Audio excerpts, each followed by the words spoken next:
Welcome back, everyone. It's BRAP, Basement Radio Arcade Podcast. It's great to be back. Took last week off. It was Easter break. So kids were home and was busy. It was a busy week, actually, with sports and more sports and more sports. Just a lot of sports. So what's going on here? I have background music sounds here. Let me see this. I like this. All right, everyone. We're going to officially start the show with. There we go. We got a little drum roll action. Okay, I like this. I like this in the studio. But no, it's great to be back. Did get some time to finish Resident Evil Requiem on PlayStation 5 Pro and picked it up on Steam as well. So actually starting a second playthrough of Resident Evil Requiem, and playing that on my new PC build. If you haven't listened in a while, I finally made the upgrade and picked up a 5080. What's going on, Innate? Chrono Rig. Great to see you, gentlemen, in the live chat. Actually, let me do this before we get the show rolling here. Let me see here. Let me retweet the link. Or actually, let me drop the link here in the live chat. Do be solid. Share the link in the live chat. Or I'm sorry, share the link I just put in the live chat on your favorite social media platform. Let everyone know that we're live. And but yeah, if you haven't listened in a couple weeks, I did actually pick up a 5080 RTX build with a AMD CPU with the Ryzen 9 9900X CPU. I believe that's what I have. And again, RTX 5080, and I love this build. It is awesome. It's got a 360 millimeter AIO cooler, and of course it has RGBs. It has 32 gigs of Corsair memory, which have the memory sticks have RGBs on them too. It's kind of an added bonus. And I run this thing with green lights on. It's my new Xbox.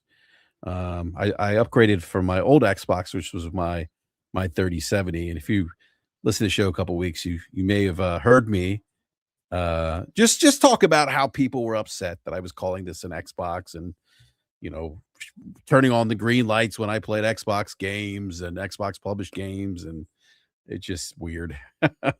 Look, I think, and I've said this on the show, to me, PC is the best place to experience the Xbox ecosystem. So, nothing wrong if you experience it on the consoles, but I just think, for me at least, based on my experience with both the console and PC, this is the definitive place to engage in that ecosystem. So, I playing Resident Evil Requiem on the 5080, 4K resolution, path tracing on. It just looks incredible. So I did actually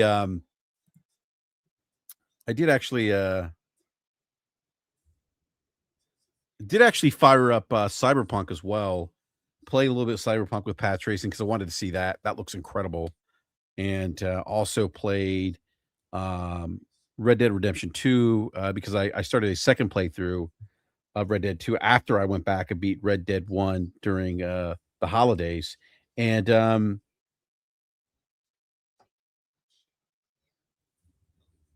I just fired that up 4K ultra settings. Look great. So Real Nate says, I haven't even finished my original playthrough in PC yet for RE9. Crimson Desert pulled me away now, and I'm 200 hours deep. So this is so Nate. I know you've been pretty high on Crimson Skies and others as well. I don't know. Like I don't know. I think part of it for me, Nate, is it seems like a time suck, and I don't say that in a to be negative about the game. I just don't know if I want to dive headfirst into this big open world where I'm going to sink in 100 plus hours. Pragmata's coming out this week. It comes out Friday. Reviews for that came in, and Soros is coming out later this month. think it's coming out in 10 days if I'm not mistaken. I think 10 days. So, I mean, there's just a lot. There's 2 games, and again, I'm kind of on the fence of Pragmata. I know when, Logic gets here, he might bust my chops a bit about, Pragmata because I look, when I saw the trailer, I was like, okay, like, I don't know if this is a game that I wanna play, um, but the reviews have been pretty solid. Actually, let me pull up some of the reviews since we're talking about, Pragmata. Nate says, "I feel you most people ain't got the time to put in." Yeah, I mean, like, I could do it, there's just other things that I wanna play, and I feel like I if there's part of me wants to play it too, Nate, because I wanna see how the game looks on my 5080. But, um, but Soros is coming out, uh, maybe Pragmata might be something I pick up, I don't know, still kind of on the fence. Let me pull up the,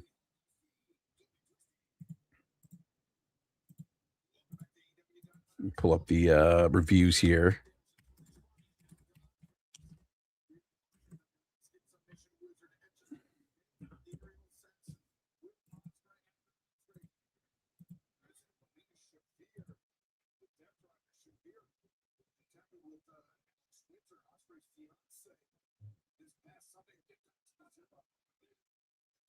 Alright, where oh, here we go. Go to Metacritic.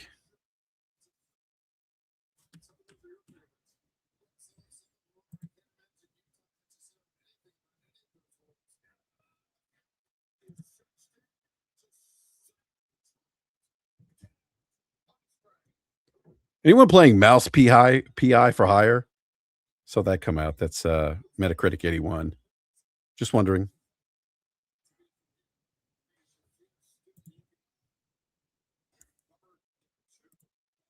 Alright, so I got Pragmata up here. Let me just, share the screen.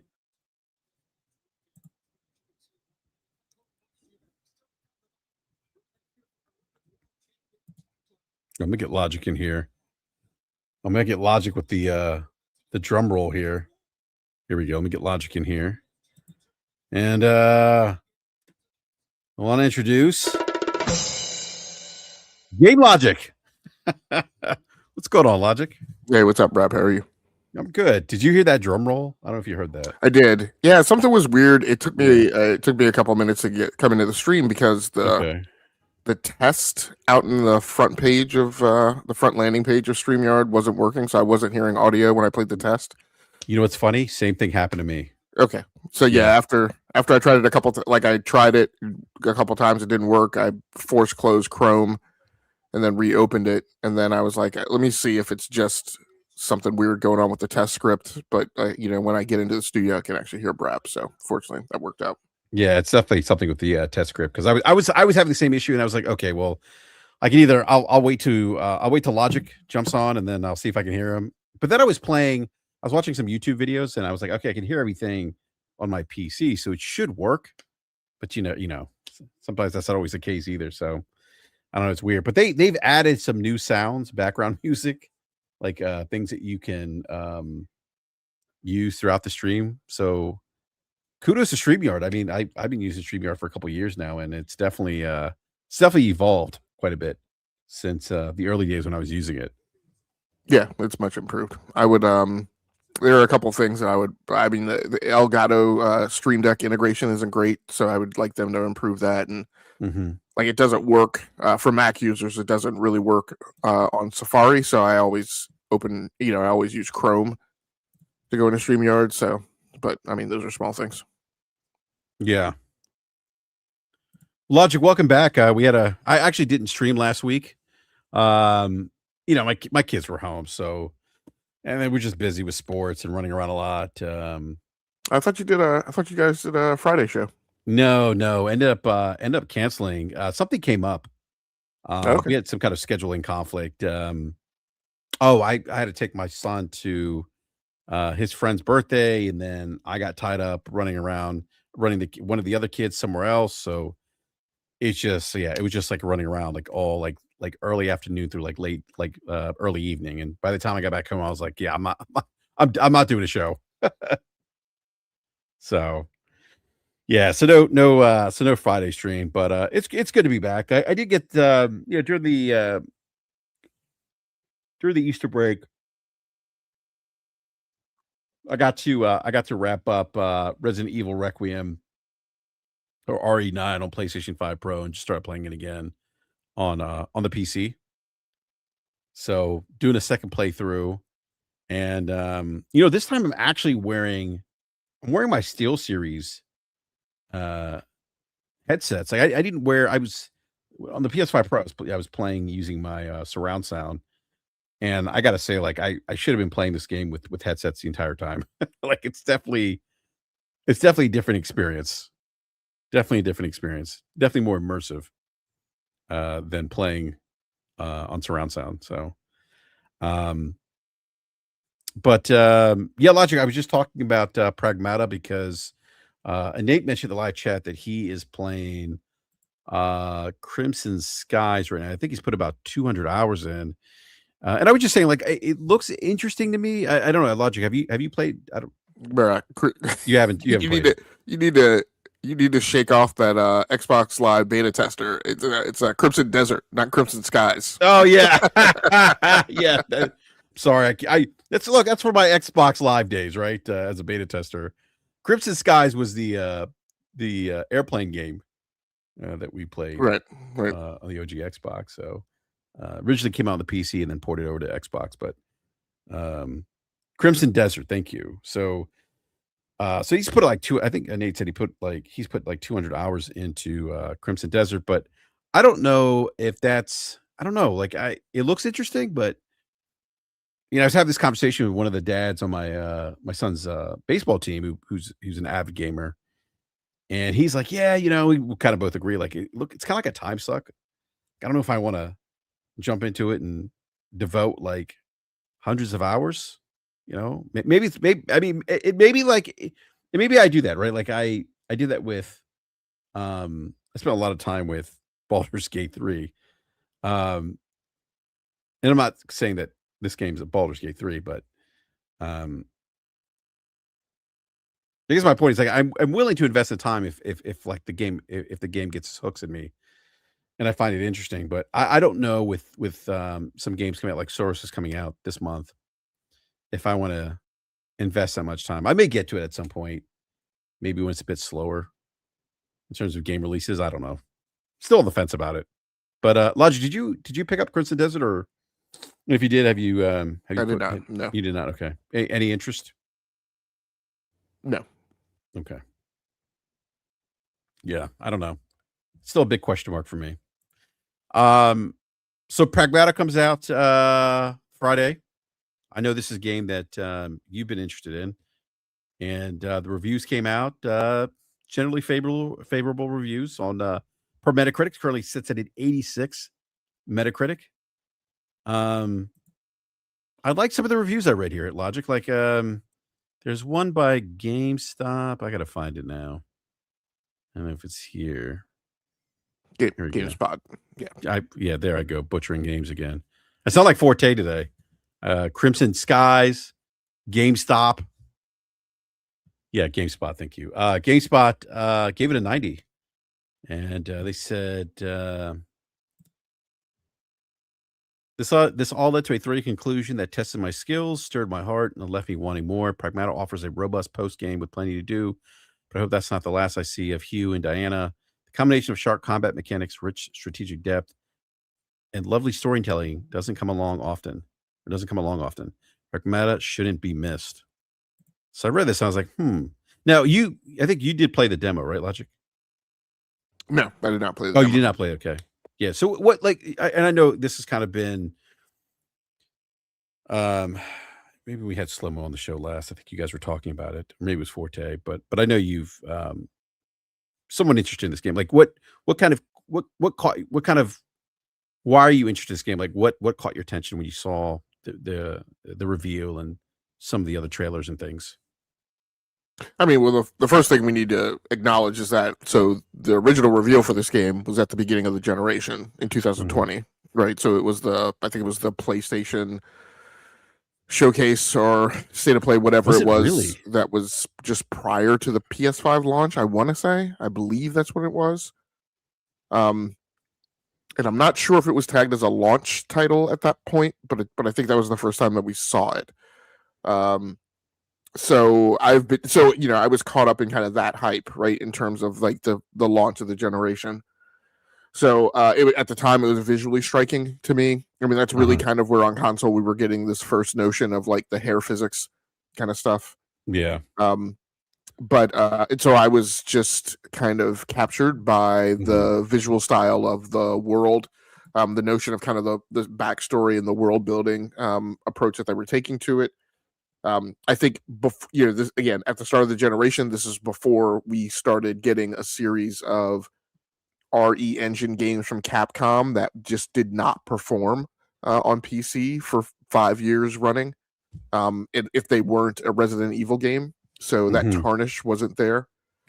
But that was mainly the thing, was the notion of the premise of the story and the framework. The premise of I was kind of immediately, what I felt was messaged to me was that this was kind of my initial response to it was, oh boy, here we go, an escort mission game, right? Because I can't stand escort mission games. But then getting when we saw the initial cuts of gameplay, and we started getting the sense that, oh no, she's like a participant, like in the combat, and there's a specific, I use the term gimmick, but I don't really use it negatively, right? But there's a shtick, right, to how she's used to enhance her capabilities in combat. So I found that kind of interesting. So yeah, I've just always been bullish on the concept of the game since we first saw it 6 years ago. Yeah, you know what? I didn't remember that, it was shown at that PlayStation event 6 years ago. And then where do they show it again? Do they show it at, like, a Summer Games Fest? As far as I remember, it is whenever I've seen it, I've associated with a PlayStation event. So I want to say a year ago, maybe two, was when you know was when we saw the gameplay, and we when we saw the game again and we saw like a chunk of gameplay. I think, then I think in the last year or two we heard that it was coming to Switch 2. Um, so Hero Down Under says 2022. Um, so yeah, like I feel like in the last year or two we've gotten, was when it resurfaced and we kind of got like started getting confidence, like, oh, okay, no, this game which has gone quiet for quite some time, is still in the works, and they're still planning on it coming out. Because I want to say I dropped a color. Yeah, yeah. I don't remember all those, Hero. I think the one I remember is when it resurfaced after Dragon's Dogma 2 came out, which is because again by then I had like cemented in my head a notion of poorly performing Capcom games on RE Engine, because by then we'd gotten Monster Hunter, was it Wilds, Yeah, yeah. and Dragon's Dogma 2, and both of those perform like poo poo Mhm. on PC. So Yeah, they didn't perform too well. yeah. Yeah. Yeah, no, I mean, I just think, like, if you just looking at the reviews, right, logically, and you've heard me say this about this game, just wasn't something that really resonated with me. I was like, "Well, okay, like, somebody, she's riding, like, this robot or whatever, she's on his back, and I think you said it's kinda like I don't know if you said it gave the impression of kinda like an escort type game, but that's kinda like what I thought, looking at it initially.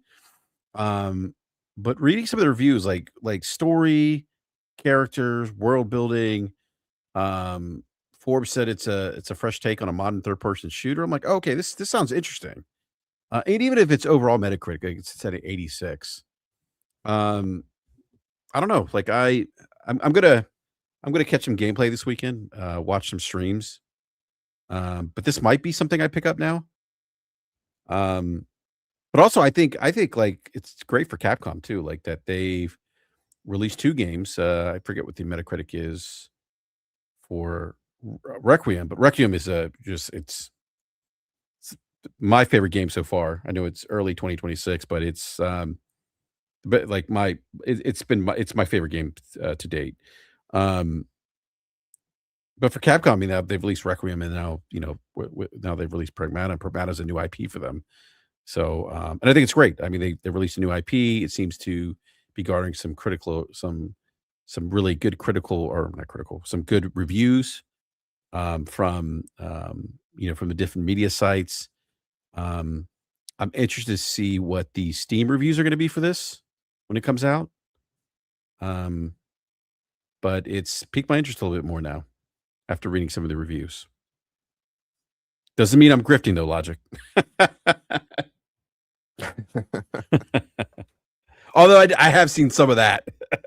We talked about that. Like, it's okay, man. If even if you were, you will have plenty of top cover, because plenty of the content creator space between Twitter and YouTube will be grifting for yet another AAA front page of Metacritic game, as if it's new. When it does drop. There will be plenty of anti-grifters also who don't play the game, but will sound off very loudly about whether or not the game sales numbers actually reflect whether or not the game is good, et cetera, et cetera.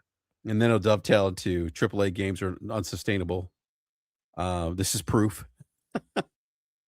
No, but I have seen some people like say, "Oh, this game, looks bad, looks terrible, looks like shit." I mean, I've seen that. Well, not this game in particular, but just games in general. And then when the reviews come out, it's like, "Oh yeah, this game looks amazing." But no, I mean, I think, yeah, I think, I think part of it too, Logic. I think maybe the itch for me too is that I got this new PC.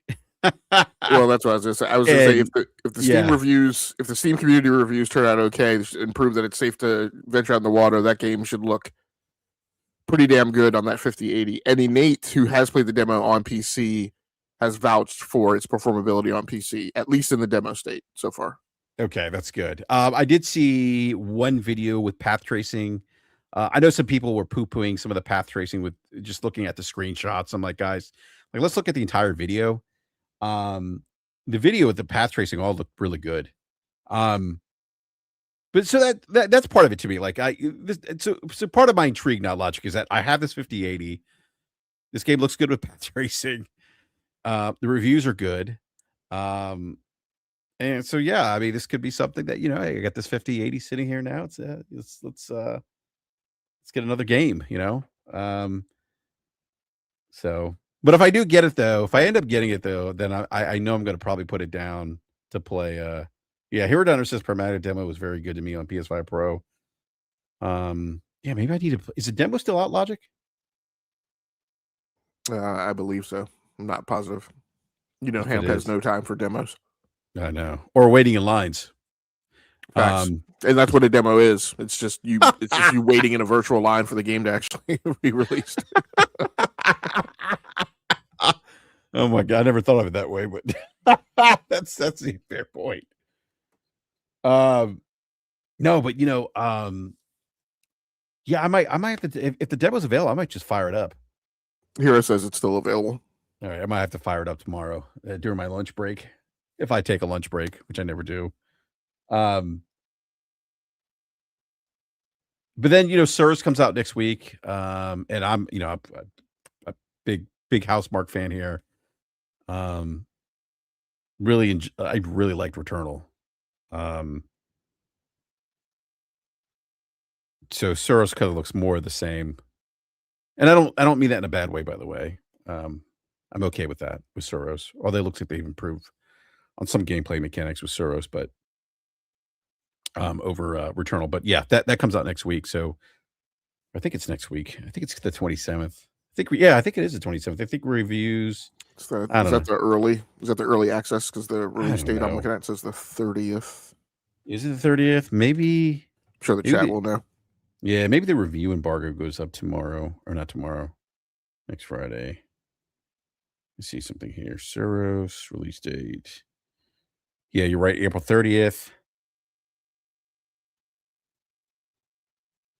Oh yeah, so there actually is a digital deluxe edition. It gives you early access 48 hour early access for those who pre-order that digital deluxe edition.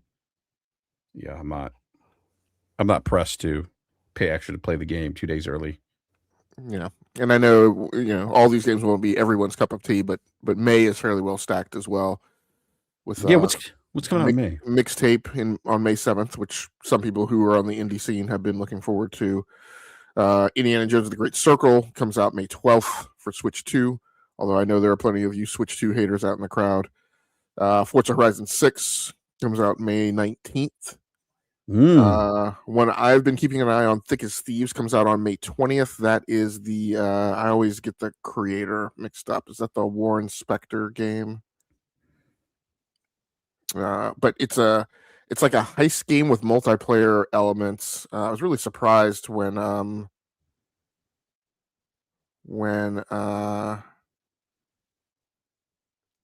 this game was showcased. I think this game was showcased at a future game show last Summer Games Fest, I think is what it was. Yeah, it is the Warren Spector game. So I watched it and I was like, I don't know that they're going to be able to pull that off, but things that I've seen, because it's this whole thing of a heist and it's multiplayer, but it's like there's no like team, so it's all like individuals, and so it plays in the way that I had in my head. What is the the former Jade Raymond game that PlayStation is working on? But I think it starts with an F. I thought fair. Yeah, fair. Whatever. Yeah, is it Fair Games or whatever? Like yeah, but they're all like it's like a stealth action game, and they're all trying to pull off this heist.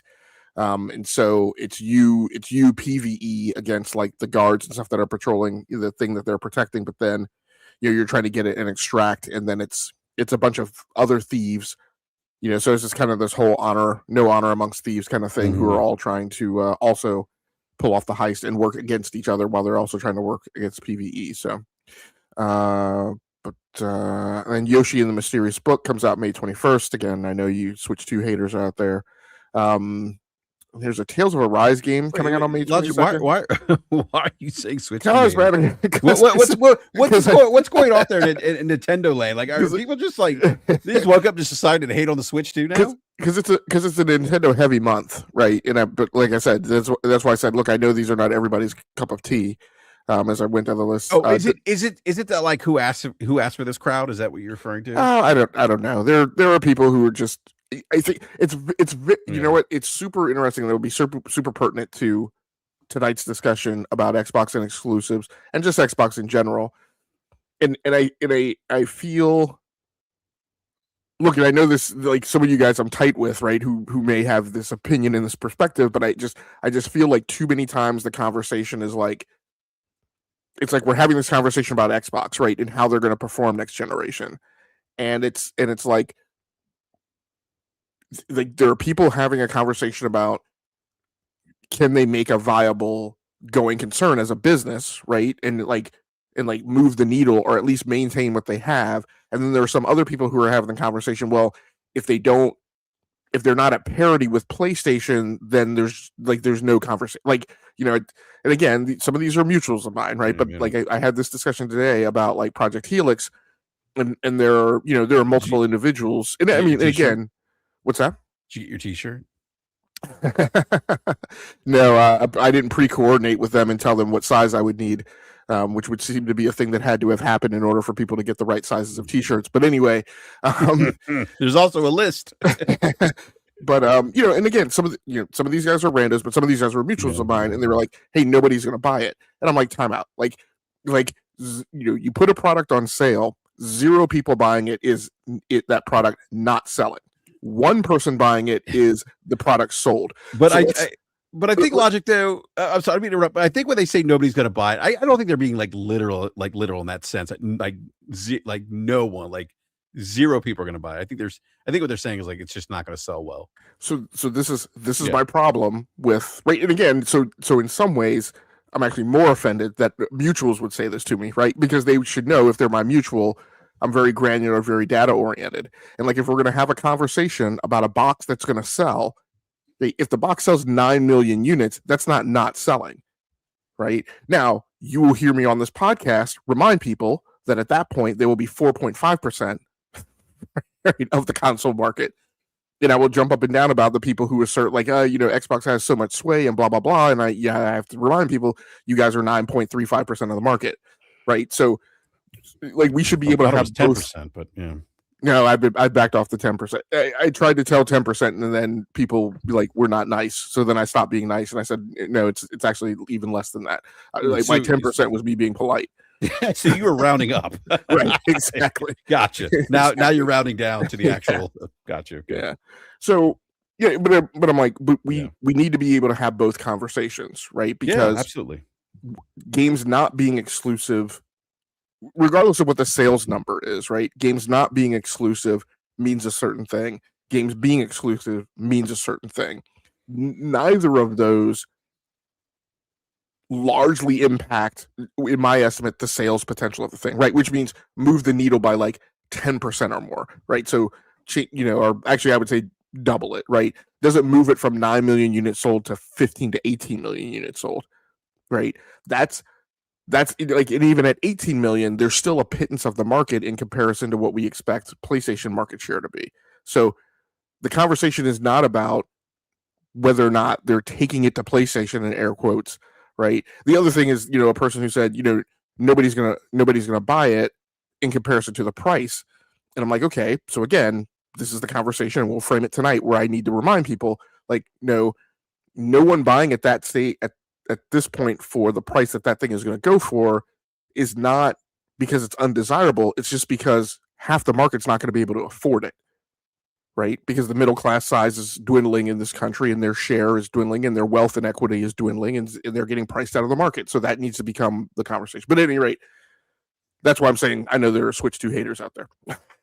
so to get off of Switch 2, then we have, I was just on it, 007 First Light comes out on May 27th. So lots of you guys who are not on Switch 2 will have a healthy break and plenty of time to play Saros. Some of you may be the demographic that crosses over with Forza Horizon 6, so you may only have like a 2.5 week runtime. So Hamp, I actually might pick up Forza Horizon 6. Well, BRAP, it's free on Game Pass. Well, I know that, but I mean, well, here's the funny thing. It's not because I took it like when Forza Horizon came out, like I loved it, right? But I've since left the racing genre. It's just not my cup of tea anymore. But I got a 5080 now, so it's just like I've got this itch now, and Game Pass is a great way to scratch that itch when you have a brand new toy, a new 5080 out of your desk. So I might actually pick that up, but yeah. Go ahead. I'm sorry. Go ahead. And I don't really think like the demographic that Forza Horizon 6 appeals to is not strictly bound by racing game fans, right? It is. Mm-hmm. Yeah. It is very much an action RPG racing game, right? Absolutely. So if you like stunting, right, and stuff like that, there's plenty of stuff for you to do. Yeah, like I know my oldest, like he plays maybe two or three games at most on his Series X, and one of them is Forza Horizon. I think he's got like almost all the cars. So he's planning on buying Forza Horizon 6 next month. I know he's definitely getting that. And my kids will play it too. If I get it on Game Pass, I'll play it. So, but yeah, go ahead, Hamp. No, that was it. 007 is the last big release, by my perspective. Yeah, I don't know about 007. I think you're kind of high on it, right? Like I think that's one of the games you're looking forward to. I've been pretty bullish on it. Yeah, I don't know. Me being pretty bullish on it, by the way, doesn't mean that I'm going to buy it. Right? That's more of a like, what mood am I in, and Okay. So, but from a do I think it will turn out well? And do I think it'll be a game that's appealing to the market? Yeah, I feel that way about Pragmata, and I feel that way about 007 First Light. I'm also looking forward to just hearing how those games take advantage of PC hardware in the space when they drop. Yeah, I think if First Light gets decent reviews for me and it's running on PC and it's running on PC well, I might end up picking it up. Oh my gosh. The other game's coming out for Switch 2 is Tales of Arise Beyond Beyond the Dawn edition. That's actually, I think, it's a solid entry for the Switch 2 next month, I think. Like, if I had a Switch 2, I'd probably pick that up. I also like the Yeah, Tales of Arise, series, but and I know Nate was in the chat. I haven't seen him chirp up in a bit, so I don't know if he's still actively by his keyboard. But is that a new Tales game, or is it like a remake, remaster, republish, whatever? that one, oh shit, now I forgot. Let's see.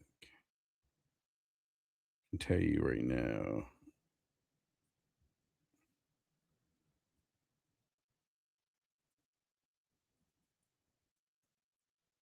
That one is. What the hell is that one?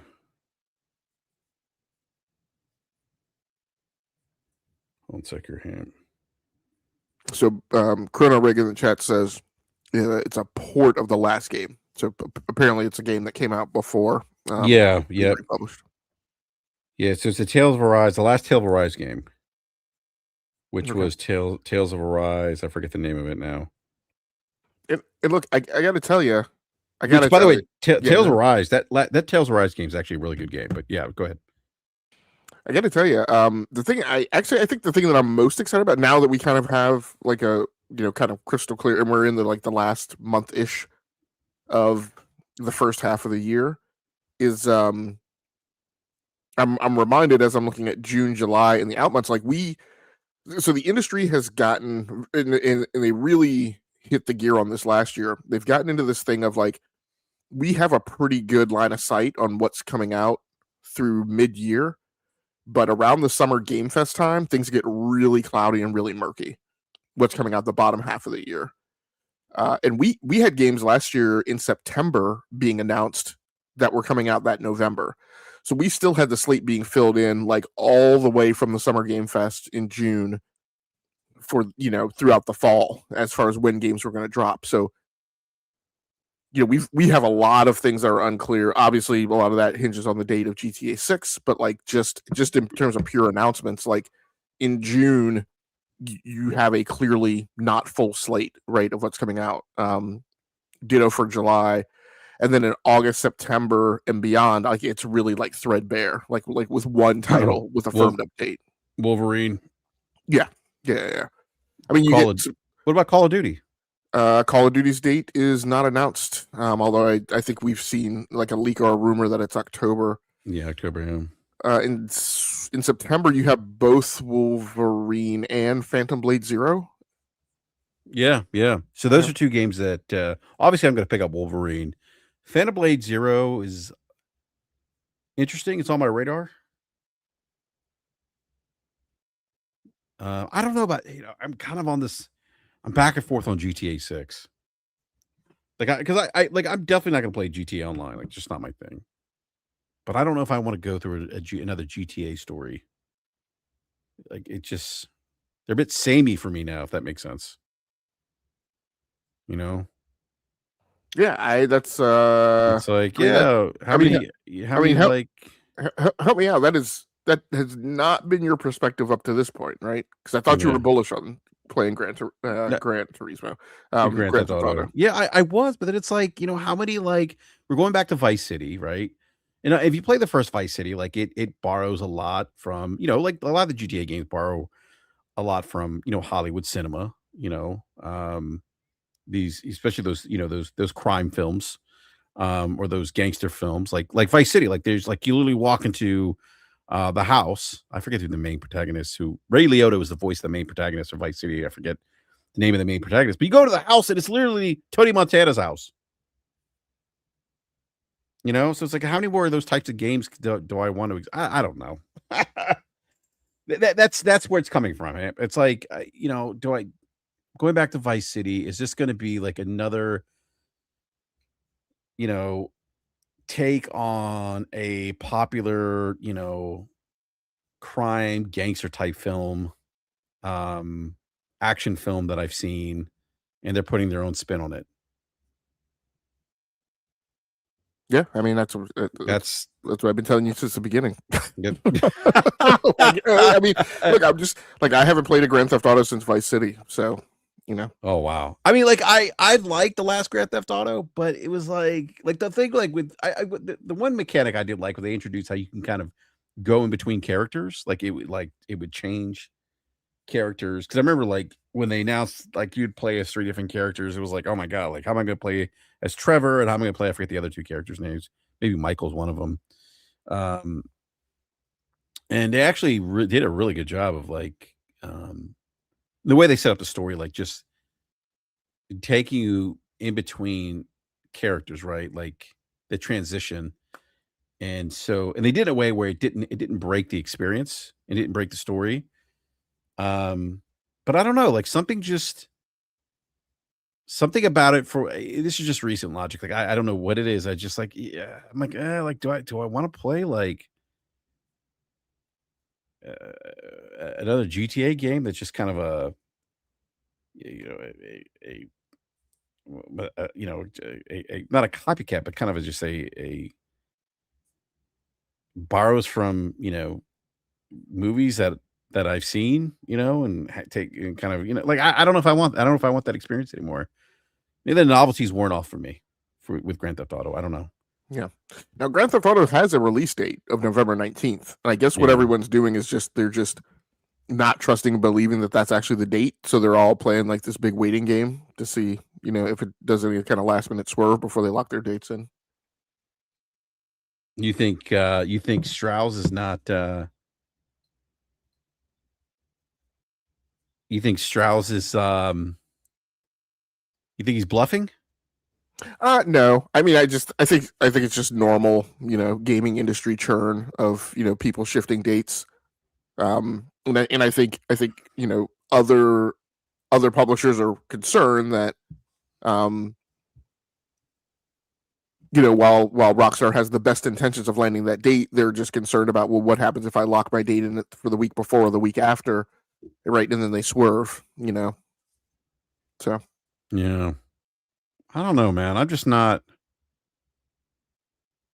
I don't know. Like GTA like it I don't know.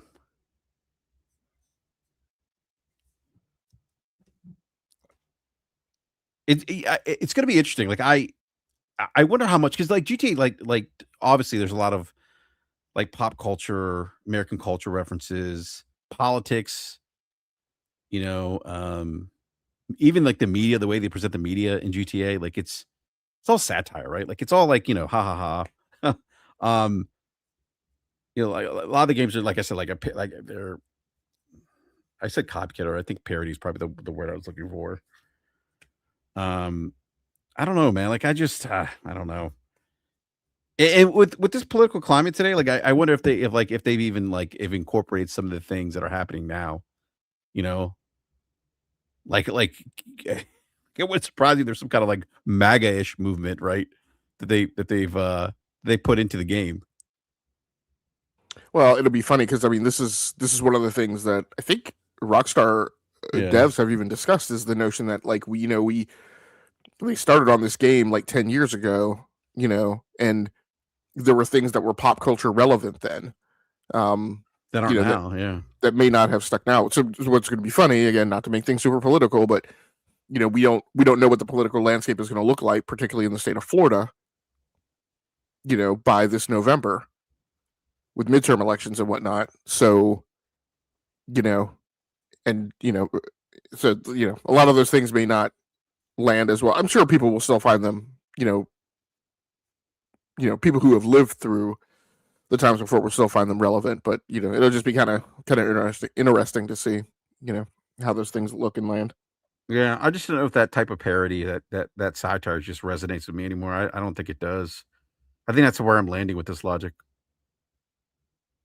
Like it was funny. I think it was entertaining for me years ago, but I don't know. My tastes have changed. Maybe I don't know. Well, I mean, that's good, man. That means you got a big hole open up on your slate, about 40 hours or so to play Yeah, something else. yeah. No, I could maybe get back into Call of Duty. I don't know. Well, I mean, like, and then like we don't have a date for Gear Z Day, but I think that's coming out too, right? Yeah, for some reason in my head that is a late summer release. I don't know if And that's official or. then the Halo remaster or remake. Yeah, I mean, so Yeah, I mean, there's some good games coming out later this year. I mean, like assuming that the Gear Z Day, which I do think is coming out later this year, Halo Combat Evolved remake, Wolverine. I mean, look, if GTA 6 is your thing, yeah, GTA 6. Um, what else? What else did we mention? Did I miss a game? that one that's still coming out this year that doesn't have a firm release Yeah, date. that doesn't release date. Yeah. Fable. Did you say Fable? Fable. Yeah. But there's a rumors that Fable might get delayed. How do you think you saw that? Yeah. Yeah. Yeah. What do you think about that, Logic? You think I mean that game, like I've heard things with that game, like that game's had some development challenges. Prior to this rumor of it being delayed, like I've heard that's kind of been a thing with Fable. Yeah, I don't. I mean, so okay. So from the gamer side, it doesn't matter to me. I'm not a big Fable fan. I wasn't planning. Like I'm playing it. Um, for for Xbox. I don't know that it matters. Like in terms of like they are a. I mean, so right now, this is how I'm characterizing them right now. Right now, I'm characterizing they're a Hyundai plant. The cars just kind of roll off the line. Like they're not necessarily Damn. anything particularly exciting. Why But why Hyundai? I just picked a random car Are manufacturer, you which is actually because I actually like Hyundais are Hyundai good cars. I They're feel good like cars. I feel like they punch above their belt. Oh, absolutely. Um, Their mid-sized SUVs are like always, top of class. yeah. Yeah, I So forget what pick they another make. car manufacturer. That's reliable but not particularly exciting. Honda. Um, I don't think Honda's exciting at all. Toyota? um, I don't know. I mean, yeah. I mean, sure. It's going to be different for other people. But yeah. But my point is, like, they just produce Kia. widgets. I don't know. There are some nice Kias. There are some nice Kias that are like alternatives to actually like good luxury vehicles. You're not wrong. So, But let me if Fable doesn't release this year, is that a miss for Xbox? Like, does that change your perspective? Does that change your perspective on I will say this, Logic. I think that they've had from a publishing perspective had a decent year, especially with E Day and Forza and the Halo. Even though it's a remake, that I expect I think Halo's going to sell, as you like to say, Logic, is going to sell Bongo. It's going to sell Bongo on PlayStation. maybe I don't know. For me, I think it doesn't matter. I think things are so murky and cloudy for them as a brand now, and they are, and they're so wishy washy, right? On what is and what isn't, and what's real and what's not. To me, there's indications that the playbook is the same. We just had the recent Pete Hines interview, and one of the damning things that he said, which is, I think, a thing that I've been talking about for many years. In the same vein, and it was nice to see him kind of crystallize it. He's like, there is just a culture there of walking into a room and saying very flowery things to consumers, and not having any, like, in a way where the voice track is decoupled from what, like, it's all about what do we need to say, not what do we need to message about what's really going on, but what do we need to say. And then walking out of the room and forgetting what you said 5 seconds later. And that's exactly the thing that I've been talking about since Sarah Bond took the stage in 2022 or 2023 and put out the 12-month plan. And then in January, the showcase just kind of skated right by the 12-month plan. And I'm like, do you guys think that we don't remember? Like, are you just trying to ignore it? Like, what the hell's going on? And it's just, and like, from that timeline through all of 2024, quite frankly, right? With the whole, Mm-hmm. it's just 4 games, but I'm not going to say any game's going to be taken off the table. To then you go to that summer, and it's, well, I would never say that any game, like, that there's any game that like is explicitly forbidden from ever going. To then 2 months later, there's no red line. To then 2 months later, it's Jeff Keighley on a stage telling you Indiana Jones is showing up on PlayStation 5, like months, at some point after it releases in December of that year. Well, logic. I mean, it's not that they don't realize that many of us, like, don't forget what they've said. The problem is that their fan base, their core fan base, doesn't ever hold them accountable. So they keep doing it. It is like it's an abusive relationship. Well, worse than that, not only do they not hold them accountable, but they are specifically weaponized to then dogpile and shout and scream loudly enough, right, to suppress those of us who do point those things out from ever gaining any volume or traction. Yeah, like, right. God forbid if you hold Microsoft, Xbox, their feet to the fire, then it becomes like kind of like we hear about gas prices now. Well, what about PlayStation? Well, we're not talking about PlayStation. Oh, gas prices were high under Biden. Yeah, exactly. Inflation was higher under Biden. So my thing is like where I feel like is so I feel like tactically with where they are in the market, and I'll liken this back to like to me what were kind of I will call them the peak years. There's a lot of nuance to that, but I'm not going to get into it. But I'm going to call them the peak years. 2016 to 2020, right? 2016 to 2019, really, in your peak years of Xbox recovery. There was something that they could do, right? There were things they were doing to kind of coil themselves back up for a leap, right, at the start of the next generation. I don't think that there's any play for them in that right now. Like, I don't feel like there's any like fertile ground for them to really plow in terms of speaking in any way to anything outside the diehard fan base that they currently have. So it's kind of like that playbook is in it, and we see it like is currently absolutely in effect, right? And this is one of the problems that I talked about for the last few months, which is there's always this conversation that, for years now we've had this, PlayStation, they just keep selling consoles to the same base, right? To the same customer base, which I always say is a ludicrous claim, but that's what they assert, right? But I'm like, okay, fine. But my problem with Xbox is they literally only market to their current user base, right? They admit that their user base is too small, is too constrained, doesn't move the needle, doesn't make any sense to ship games to just those people. I'm like, but yet all of your marketing, all of your messaging is pointed at that base.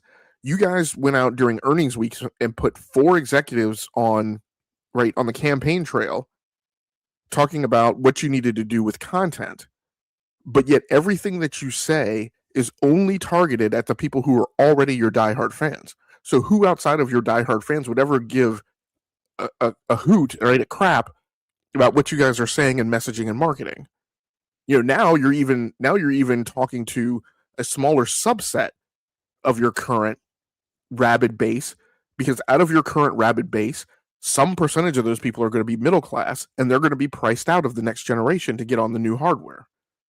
And quite frankly, what you're not talking to them, given that scenario, what you're not speaking to of that within that demographic is you're not talking to people about how the Xbox Series X and S remain viable when Project Helix launches, because you're going to have tons of people who aren't going to move forward. And quite frankly, there needs to be a voice track to those people that tells them there's a viable purpose and a value prop for them remaining in the ecosystem, even though they can't afford to jump to the next set of hardware. Whereas on the PlayStation side, I feel, maybe I'm wrong, but I feel like that message is there. I don't think that anybody on PlayStation 5, I damn sure am certain that nobody on PlayStation 5 Pro, that their confidence is that shaken that they're going to be just abandoned, orphaned, and left behind when PlayStation 6 launches.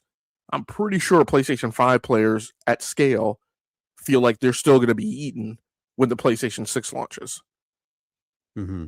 But I'm like, Xbox Series X and S, people are kind of in limbo, right? So it's kind of like, Granted, a percentage of them, they don't care about anything other than that they have their Game Pass subscription. And they don't really maybe that part of the base doesn't actually doesn't care about hardware. Maybe they are in this bubble that Jason Ronald talks about.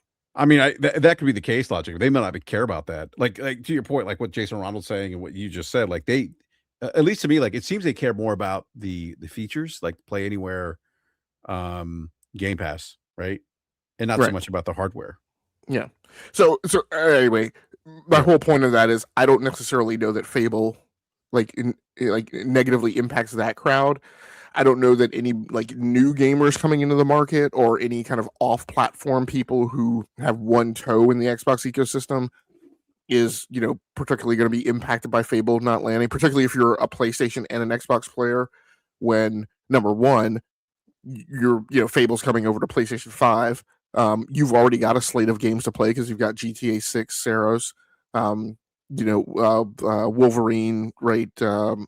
Phantom Blade Zero, whatever. You've got a full slate for the year. So I don't think, and in fact, I mean, I'm not giving a ton of credence to the rumor, but the fact that the biggest sell through potential for that game for Fable is on PlayStation 5 and not on Xbox. In PlayStation 5, the voice track right now about the rumor is that, well, we're concerned about GTA 6. I don't necessarily know they're concerned about GTA 6. I think they're concerned about all the other things that are coming to PlayStation that are going to fill the holes of people who don't go into GTA 6, but people who are looking for things to play on either side of GTA 6. Mm-hmm. And what that competition looks like, and are looking at, does it make some more sense for us to launch Fable? Again, arguably maybe their second biggest arrow in the quiver after Call of Duty itself.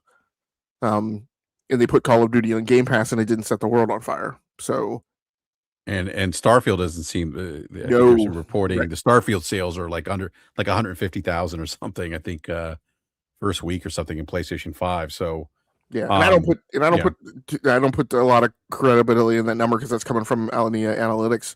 Oh, is that coming from Alinea? Oh, yeah. I'm not. Yeah, but, I would say double that. Yeah, but I will say what's plaguing Starfield right now, whether valid or not, because I've talked to friends who say they're not having any problem with Starfield. I think the people I've talked to aren't that far into Starfield, but what's plaguing Starfield right now is the rearing of its ugly head of 2013 to 2017, where prior to the Xbox acquisition, when I was like, when the acquisition came around of Bethesda, PlayStation fans, some PlayStation fans got upset. And I'm like, why are you guys upset about about not getting Bethesda games when you literally always get the worst version of a Bethesda game? And that's exactly what's going on now, right? It is just like, Fallout and Skyrim and those games coming over to PlayStation and like game stopping bugs, being reported that, trash people's game saves.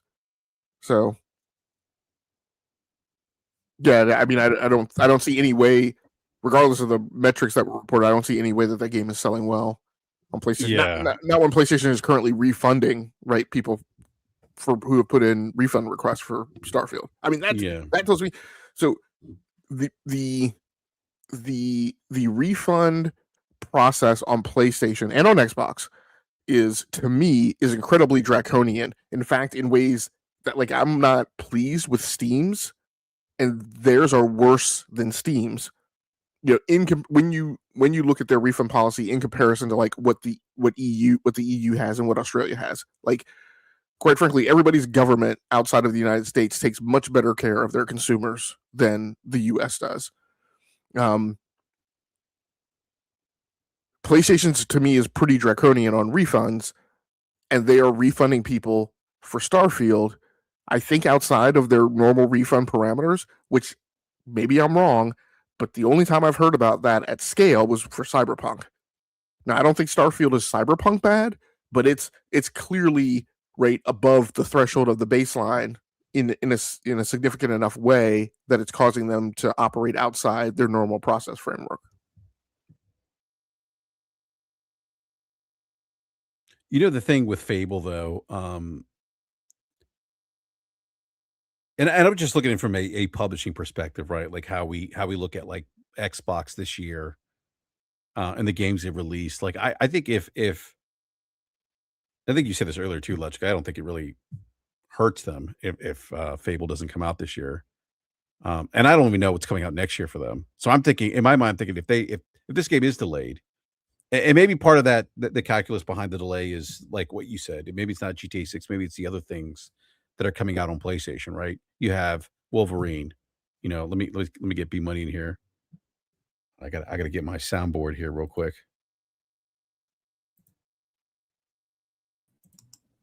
All right, everyone, welcome.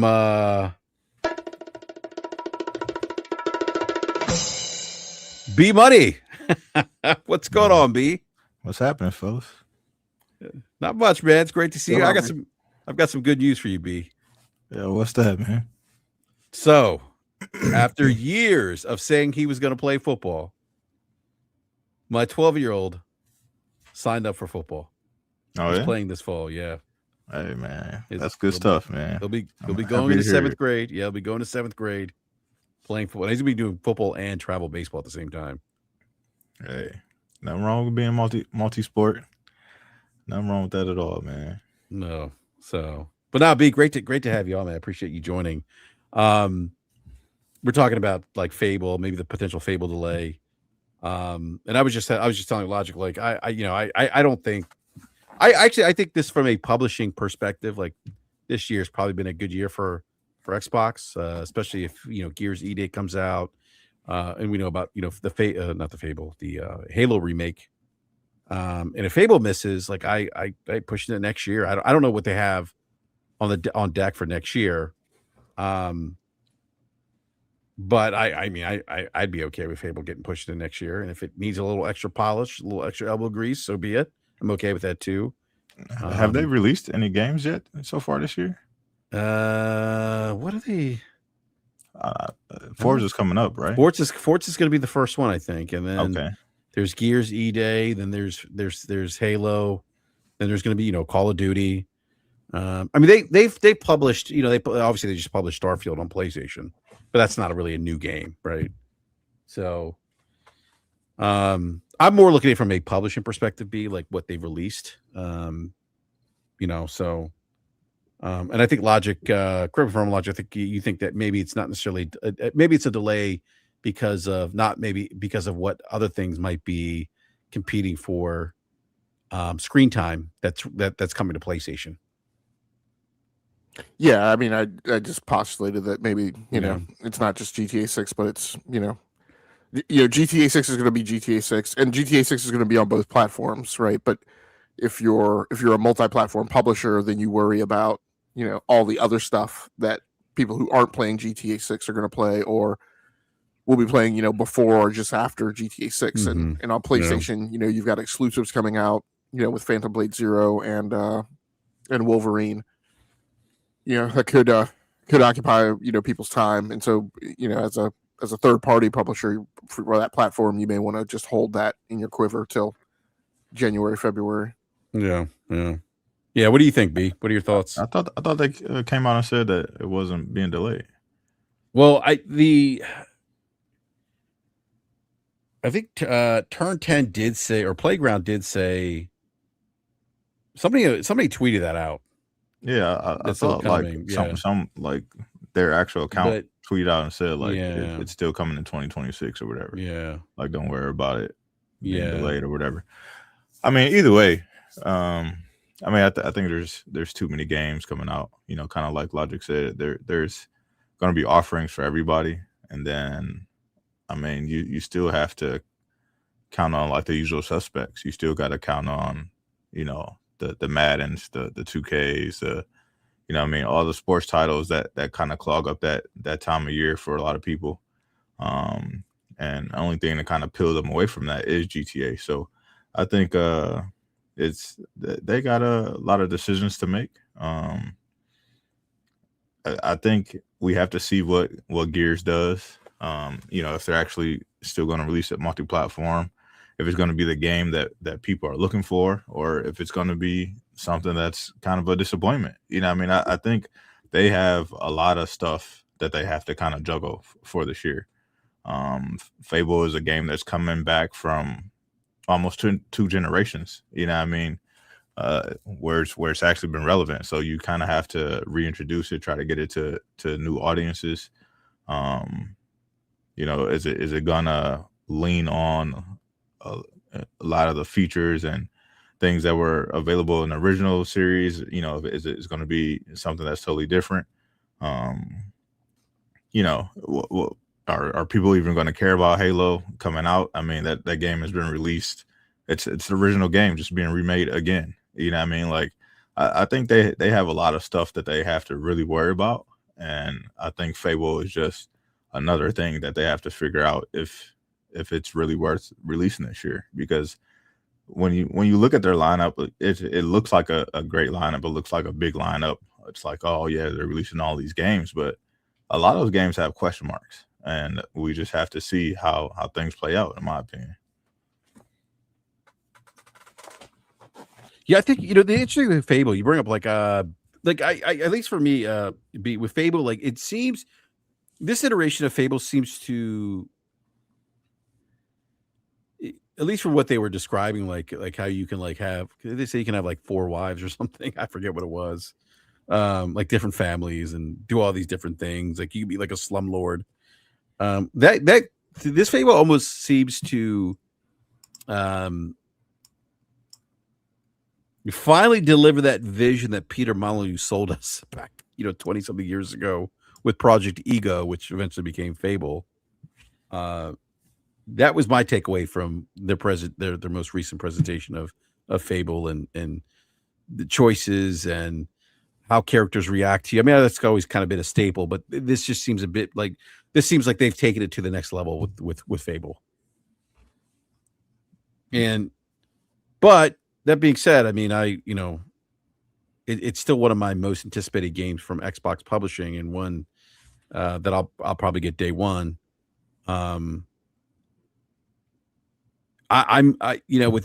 everything that we talked about earlier, like we were talking about like Wolverine coming out, Phantom Blade, Zero,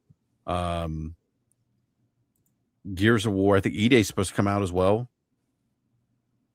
Yeah, but see, this is the thing like people don't think about. Yeah, like they have at least 25 million people that are on Game Pass, right? All of those games release on Game Pass. So the percentage of people who actually go out and buy them is slim to none. You know what I mean? Like, so you're releasing all these games. Let's just say all of them are $100 million to make, if not more. We know Halo cost them a lot. They've been trying to get fucking Halo going for ever since 343 took the game over. All those games release into a platform where people have already been paying a subscription. The subscription has not grown, even once they added Call of Duty into the subscription, and people are essentially getting those games with their subscription. So it's like financially they have a lot of shit that they have to worry about, and people like aren't really paying attention to that part of it because like they're not selling games on their platform. So like if those games don't have relevance off the platform, it's a big problem for them. So is that sorry, I mean to interrupt you, B. So Game Logic, is that kind of what you were alluding to earlier? Kind of what B describing here? Yeah, I think a little bit. It's interesting. I'm looking at Twitter now, and person said to me, Xbox's games have been good for several years now. Good games are not the problem. Now it's time to market the games in your ecosystem strengths. All the technobabble you said people don't care about. Gamers need to know about Xbox Game Pass benefits, play anywhere, etc. And my response to them is, lots of publishers put out good games. It's not enough on today's market to just be good or solid. I said great games. There need to be seminal games in your portfolio. Xbox games being good since 2024 have not moved the needle. They spent a whole TGA, so the Game Awards, running Game Pass ads at every ad break. Like I don't know if you guys remember that. I think that the 2022. I remember that. Yeah. Like literally every ad break is a Game Pass ad. Like how are you suggesting that gamers need to be told about Game Pass? Like gamers are being beat over the head show every year. Yeah. gamers have been beat over the head about Game Pass. In fact, and this is my frustration with this person, because again, this is me who's not a hardcore Xbox fan anymore, who knows the Xbox playbook and what's actually going on with the business more so than you do. There's a definitive point in the chronology where they were beating people over the head about Game Pass, and they stopped talking about Game Pass. And then another specific point where the dialogue became about Play Anywhere, much more so than Game Pass. Like, you could literally count in a presentation the number of times Play Anywhere was mentioned more than Game Pass. But at any rate, I said they spent a whole TGA running Game Pass ads at every ad break. Gamers know about it. They also know the prices have gone up. And Play Anywhere has been around since 2016. People know by now. This has been the voice track all day with a lot of the people who I assume are pro Xbox. It's been, like, they just need to do marketing. Marketing is the only thing that they've done wrong. And I'm like, look, guys, after 4 years of telling you that the most horrible thing about Xbox is their marketing and PR, like, I don't disagree with you that it's been bad, but number one, and marketing and PR are separate, right? They're two different things. But the marketing has not been zero. The marketing, there's definitely been times when, hey, a game is coming out in literally a week, and there's not a lot of talk about it, right? There's not, billboards and stuff. But particularly since going multi-platform, what they have absolutely done is they have paid to take an Xbox game being published on PlayStation and put it in the top of the store carousel, right? Which does not come for free. PlayStation charges you for that. So they're spending money on marketing to get stuff put in front of you. They've been doing that since Hellblade 2, at least, went to PlayStation, and it was in the top of the carousel. And there's multiple versions, right? Multiple editions that they're selling and informing customers about that. So people are acting like, well, they just gave up on marketing. No, they haven't. They've been doing marketing spend. So fixing marketing doesn't make this wholesale, like, threshold shift, Zorro Cape swirl change in what's going on with Xbox. It's flabbergasting to me that people are saying that, oh, they just need to fix the marketing. I'm like, no, they spent 5 years telling people you don't need a box, right? That doesn't get surmounted by you like deciding that you're going to take games exclusive now out of nowhere. You spent 5 years telling people, you spent 4 years before conditioning people that they don't need to buy games. Then you tack on another 5 years, so 9 years total, telling people you don't even have to own the box. And people are acting like that's going to be undone, like in the era of Asha Sharma, before next gen launches. So 2 years from now, year and a half, arguably, by just beefing up the marketing. And I'm like you guys aren't doing math. I've said, if they pursue an exclusive centric strategy, it's going to take them 7 years, right? If they make that their pinwheel, it's going to take them 7 years to turn that boat around. And now you're saying 7 years that shareholders need to be patient, C-suite needs to be patient, Amy Hood needs to be patient, while you're spending money, and you're going to be spending money in the hole to turn that around. Because you're talking about ripping the cover off of Xbox, off of Game Pass, ripping the cover off of your multi-platform strategy, ripping the cover off of day and date. It's madness.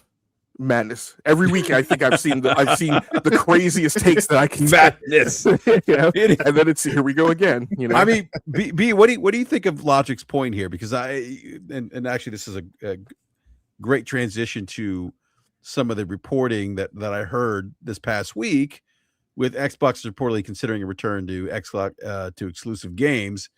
There are very, very big discussions internally. This is per Jez Cord and Windows Central. But what do you think about Logic's perspective there, B?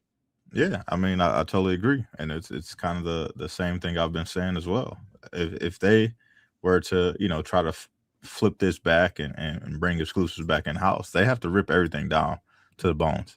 You got to rip it down to the studs and rebuild it all over again. And like Logic said, that's going to take some time, because now you have 25 million people who are dedicated to Game Pass.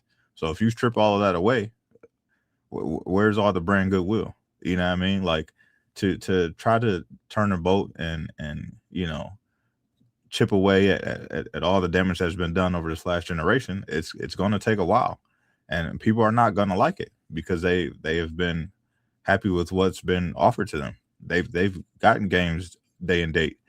through the subscription. They've got games from first party, second party, and even some third party games that have released under that subscription day and date. So if you start to say, okay, all these games are going to be exclusive now, and people aren't naturally purchasing the games outright and just playing the games through the subscription, that's going to be a big hole that you have to fill, and it's going to take a long time to do so.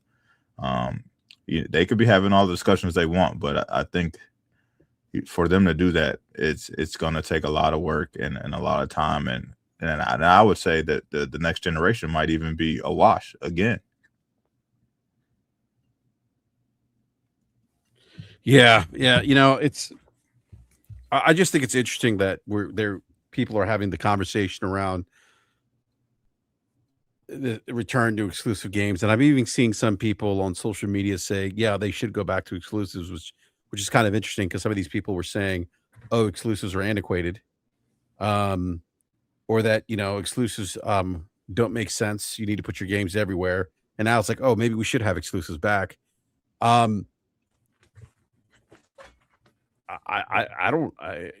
They've opened this box already. I don't see how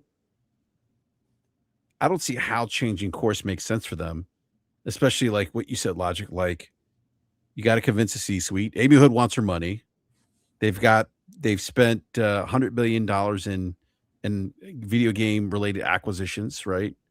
They got to make that back, and some. They got the pressure of the 30% profit margins. They've spent years telling people that you don't need an Xbox.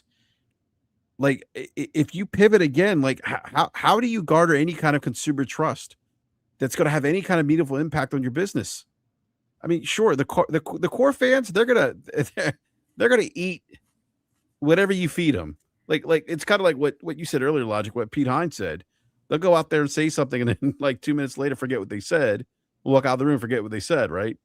That's almost how it feels with them sometimes, even with their own consumers. But the problem is that the core doesn't really hold their feet to the fire. But outside of them, like I don't know like how this talk, or even them, if they did do this, makes any kind of sense, because I think that ship has just sailed. I mean, they're bringing games to PlayStation. They've had some success there. They need to sell games, and I think if they do that, they also have to restructure the studios. I think there would be a mass closing of studios or condensing of studios. I think they would go into releasing probably less games, because similar to what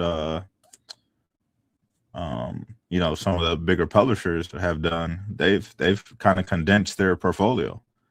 They aren't releasing mass amounts of games throughout the year, and I think the original vision would have worked if Game Pass was working, and they continued to grow the subscriptions and things like that. But clearly it is not. And I think if you continue to release 6+ games per year, from a first party standpoint, and they aren't having great sales traction, you're just digging yourself a bigger hole. So, one of the things I mentioned today, because we have this notion of like Starfield is not like isn't performing right on PlayStation, and one of the things I mentioned was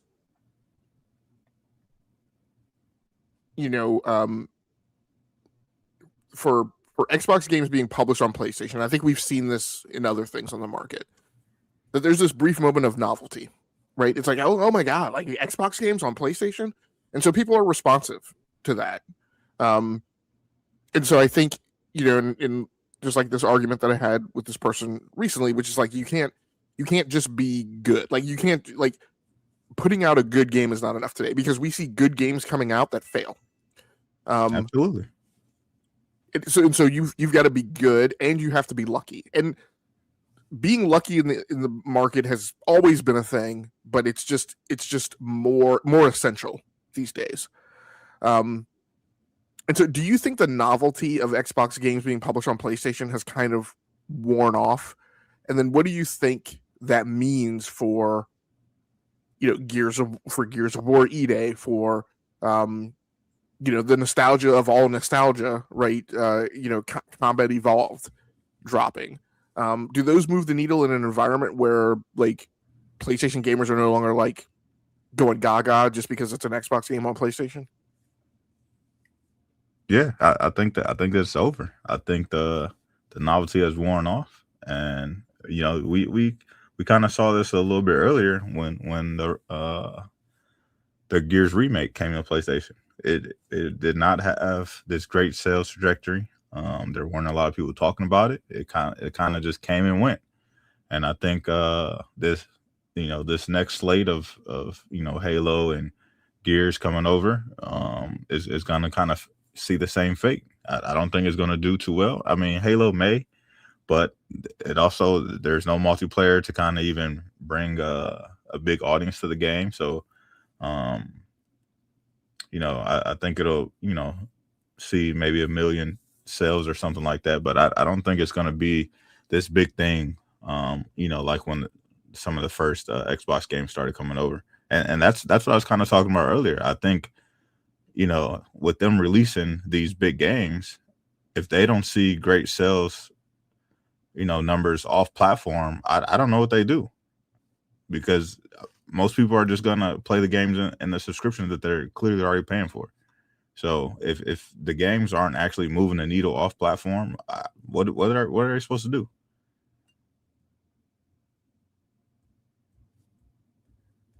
No, that's a good point.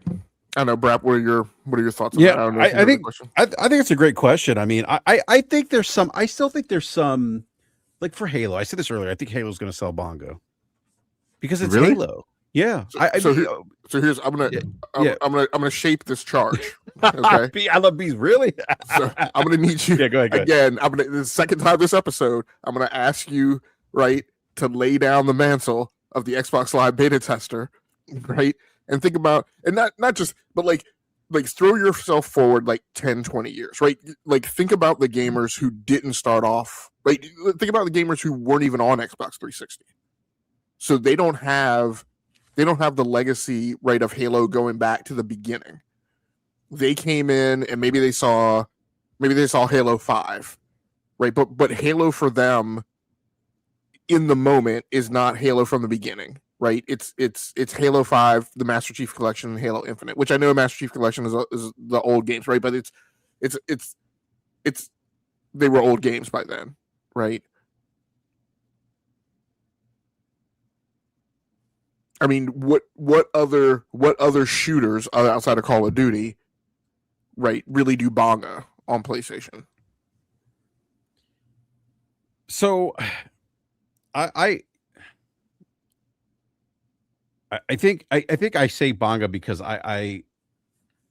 because it's never been on PlayStation, and so I think that like just the sheer hype and the fact that like this is Xbox, right? Halo Master Chief is Xbox. This is their Mario mascot. And so I think like it's kind of a big deal that Halo's going to be on PlayStation. And I think the fact that it's that people will just go out and buy it because it's on PlayStation. And that it's never been, and this is the first Halo. It's a remake. It's got all the the newer bells and whistles. Maybe not everything, maybe not path tracing or anything like that, or pisser support. Maybe it does have pisser support, but that's why I just think it's more of a nostalgia thing. That's why I think it's going to be big, because it's Halo, and it's never been on PlayStation. I think it's not going to be big. It's because it's the old game. Like if this was something that this was a new iteration of Halo where it was being released across all platforms. It's a new story that everybody's experiencing at the same time. You have the full multiplayer suite, things like that. I think it could do well. But the fact that it's only the single player, it's a game from 25 years ago, 30 years ago, whatever it is. Like, I think people are going to look at it and move on. I don't think it's going to do like amazing numbers on PlayStation. And it's releasing at a very. I mean, I guess we don't have a firm release date for it, but I mean, just in terms of fall and holiday 2026, it's releasing in a very crowded landscape. Yeah, no, it definitely is. Yeah, As a full price game now, Xbox can pull a Houdini and they can drop that game at $30 or $40, and that might do something. But if that game strides onto the PlayStation Store at a $60 or $70 game.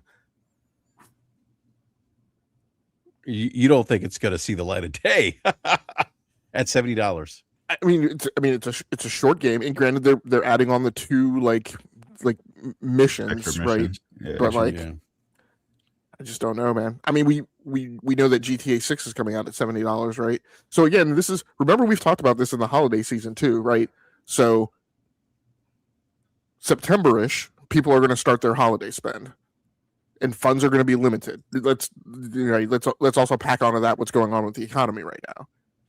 So in that September horizon, funds are going to be limited. People are going to be like making lists of like, I can afford to spend here, here, and here, and then I got to earmark the rest for right other people's gifts, trips, right, holiday, all that kind of stuff.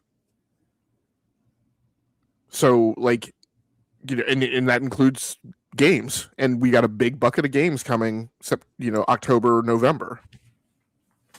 So I just don't know where Combat Evolved, right, really finds its way in that squeeze. Corey Massey mentions Gears Reloaded was 40, and it didn't move the needle. So now I'm giving credence to $30, $40 may help the outlook in terms of. Yes, I will agree that Halo is probably a bigger IP than Gears, and maybe arguably has aged better than Gears does. Like you and I were talked a few weeks ago where we said like the whole Gears, the roadie run thing, like people are just kind of over that at this point. Yeah, let me grab the super chat here. CPix38, the $5 super chat. Thank you for that super chat. Says people need to realize that PlayStation now permanently the default console. It's not going to change. It's like trying to beat Steam on PC. I don't totally disagree with that. At least in that high-end console space, the PlayStation is kind of the default. Yeah, I don't know. I don't know, guys. I just think that again, because it's Halo. It's. I mean, who would have thought that Halo would be released on any on a PlayStation console? I mean, I could be wrong. Well, I mean, again, not totally flipping on my input on Halo, but this is yet again another reason why I could see it being feasible that Fable could get pushed, because they're putting out so much, and we still don't have where Forza Horizon 6 is going to land as far as a date on PlayStation.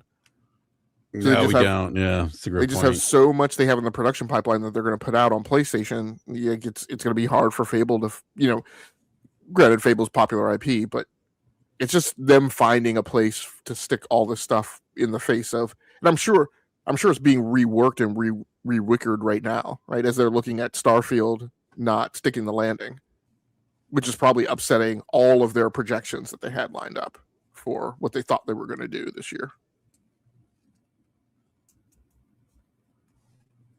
Yeah, see, when we were talking about this last year, I was thinking that Forza would be the first game that they released this year on PlayStation to kind of set like the tone, because we know Forza did pretty well the first time they released it. They're going to Japan, the game is set in Japan, what I mean? So it kind of leaves a little credence to the PlayStation audience. So in my mind, I thought that would have been a better game to kind of release first.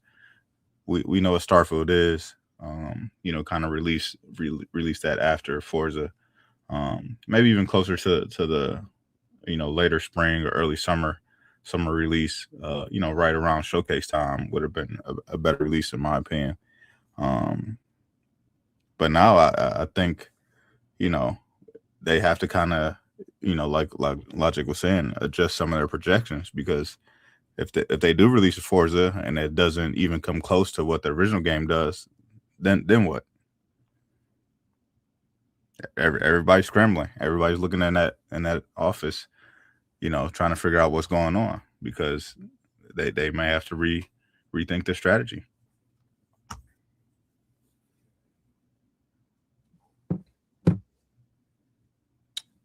So does this kind of buck the narrative that releasing your games everywhere is the cure for all your all your internal issues, challenges you might have as a publisher or developer? Yeah, I want to go back to the exclusives thing. Like I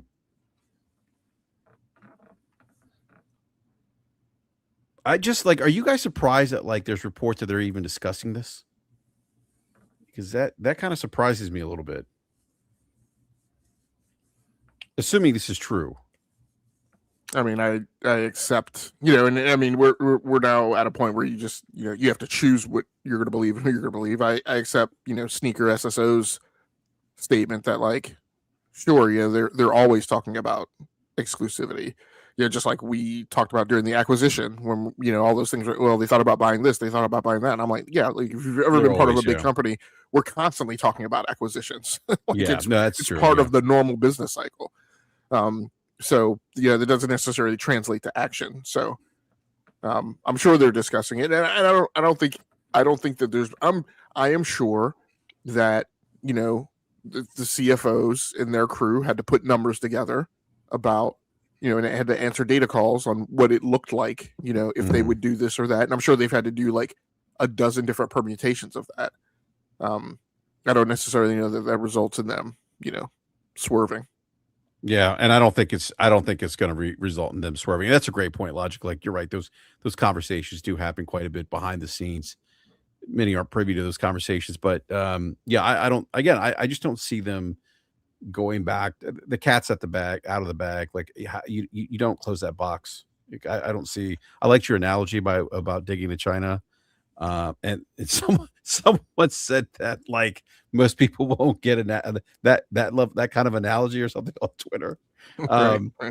No, but it was a great analogy. I just don't see. I just don't see them going back. I don't think for their business it makes sense anymore. They're out of they're out of the hardware business. As much as people don't want to admit that, and I understand they're coming out with Helix, but Helix isn't like in that traditional vein of that console hardware business model, like what Nintendo and PlayStation are doing. Like they're not doing that anymore. They're just not doing that anymore. And I've seen some people say, no, I'm exclusives are coming back, and I'm like, they're just, no, they're not. They're not coming back. Especially with all those, what's the margins they need to hit now, Logic or B Money? Is it 30%? Is that? Yeah, 30%. That's the objective. Although, the Obsidian, the Obsidian interview was like, confirmed that it was that is the target, but also confirmed that that's a discussion, right? It's not a hard and fast. You hit 30% or else. It's you hit 30%, and we talk about why you missed it, or Yeah, but there's pushes for it though. It's not like, oh, if you hit it, great. It's like, no, like we need to strive to hit this, right? And I suspect that there are probably discussions that what I felt that Obsidian interview hinted at was there's probably discussions like if you do a thing and you don't hit it, part of the discussion is, are you going to be allowed to do that thing again? Yeah. Yep, absolutely. Yeah, and I think that they still, despite some of the marketing, like some of the clever marketing of, I forget what Asha Sharma said about, Xbox, the legacy of Xbox, going back to Xbox or whatever. I don't forget what she said, but did she say like we're going to go back to like the roots of Xbox, or we're going to go back to being Xbox? I forget what she said, but yeah. Well, I mean, and this is part of the comment I made today too. It's like people are like, oh, there's a potential that things will turn around. I'm like, guys, like there was literally a period of 24 hours where like she was installed, and there was a vacuum where there was a notion that things were going to be different, And right, what I said to you guys in the chat, literally by 10 a.m. the Saturday morning after she was doing the exact same thing that Phil Spencer has done. And I'm like, so, and again, people were talking to me today about, oh, well, the marketing and PR may be different. I'm like, they are literally talking out of both sides of their mouth right now. She came on Twitter. People said, bring us back to exclusives. She said, we hear you. Stinking GDC Jason Ronald is up there saying people don't think about themselves as console, PC, and mobile gamers anymore. And Matt Booty did an interview today doubling down on their strengths as a publisher to multiple platforms. And you guys are out here saying, right, things may change, things may be different. She may bring exclusives back. And I'm like, are you not reading the same gaming news that I am? No, they're not. And you're right, but that's part of the contradiction, right? Like Matt Booty says one thing, then you're reporting that says something else. But this has been their playbook. That's why the whole Helix thing, the t-shirts thing, is kind of interesting, because I'm like, okay, this reminds me of Project Scorpio all over again. The damn thing's not. Huh? Do they do boxes and stuff and merch for Scorpio? I don't remember, but there was a thing where people were putting the Scorpio. Yeah, so I remember that, like the social media stuff. But like, yeah, but I don't. Do you remember B? They do anything for Scorpio? I don't think they had like press release boxes or like promo boxes or anything like that. I think what they did when Scorpio came out is like if you were at the Fan Fest or at the like the presser, like when they announced it or whatever, everyone had one under their seats, and influencers and stuff like that got it got it first or whatever, and were able to talk about it. But no, they didn't. I don't believe they did like the pre-release promo boxes. Yeah, and that to me seems very Xbox-ish, like that's kind of like something they would do. Like it's not even out yet. Although I made a joke, I said maybe Helix is already here, and I posted a picture of my PC with the green RGBs on. Yeah, I just don't. Yeah, it just seems to like very Xbox, like getting like putting the cart in front of the horse.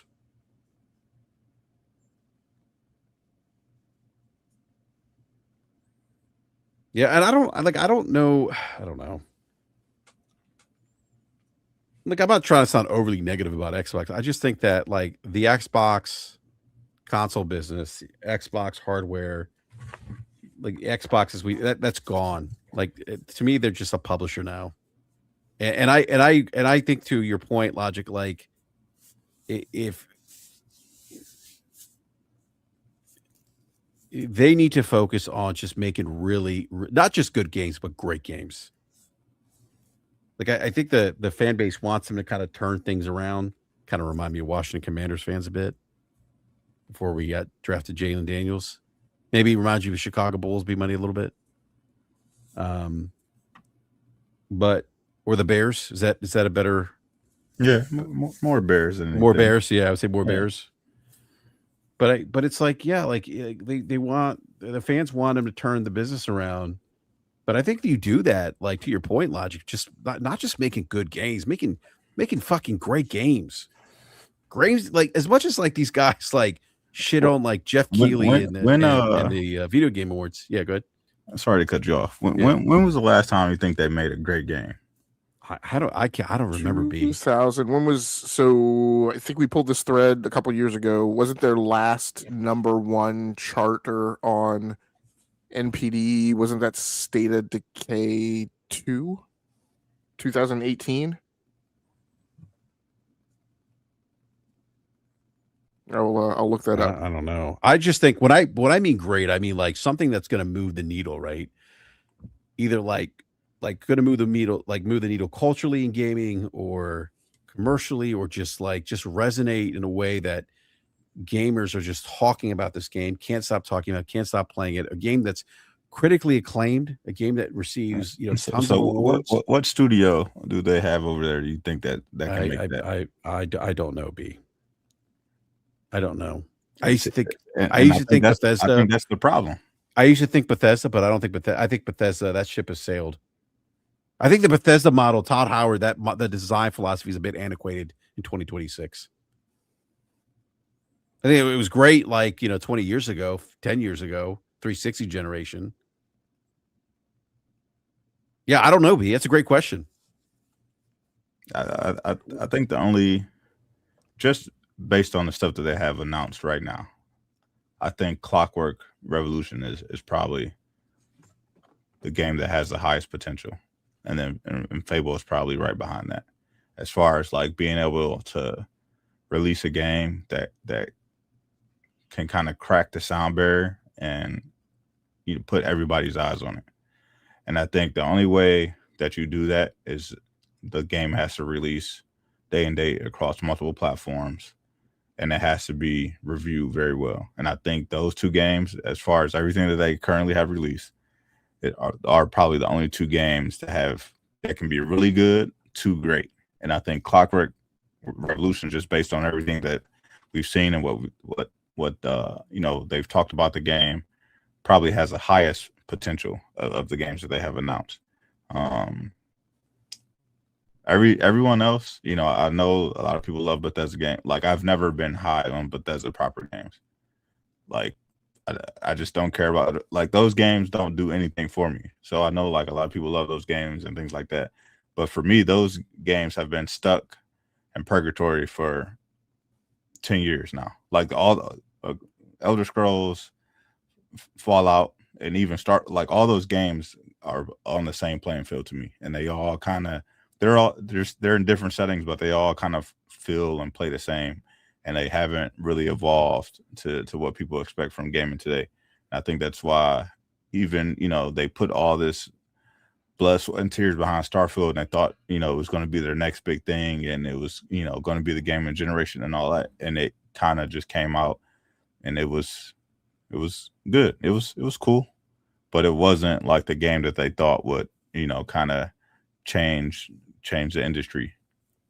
And I don't know if, what they're doing with the next Elder Scrolls, but I don't think that's going to be the game that does it either. And then if you just, kind of look through the rest of their studios, they're, to me,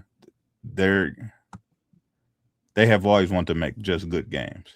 And I remember, when Phil was still in place, and they were kind of going through the whole situation with Redfall, and Phil was doing an interview, and I forget who was actually interviewing him, but one thing that really stuck out to me is that he said that they would not make $300 million games. Like they weren't trying to make these big high budget games to compete with PlayStation. They're going to make really good games, but they're not trying to make these. They're not trying to make great games. They're not trying to make these big, high budget, high detail. Like, that's just not what they were set out to do. And if you look at all the games that have been released, since that conversation, that's what they make. They make good games, and they're cool, but they aren't. None of the games they've made have set the world on fire. Hellblade 2 looks fucking amazing. It's like one of the best games as far as visuals that you can purchase, but the game has no substance to it. You know what I mean? Like, it's great not audio design, even as good as the first game, in my opinion. Mm-hmm. You know what I mean? So it's like, yeah, all their games are they're good in like certain spots. They to me, they don't make like a complete package game to where it is going to be a great game. And even like, when you look up Obsidian, they make really good games, but it always seems like when their games come out, nobody gives a shit. Nobody cares about the Outer Worlds.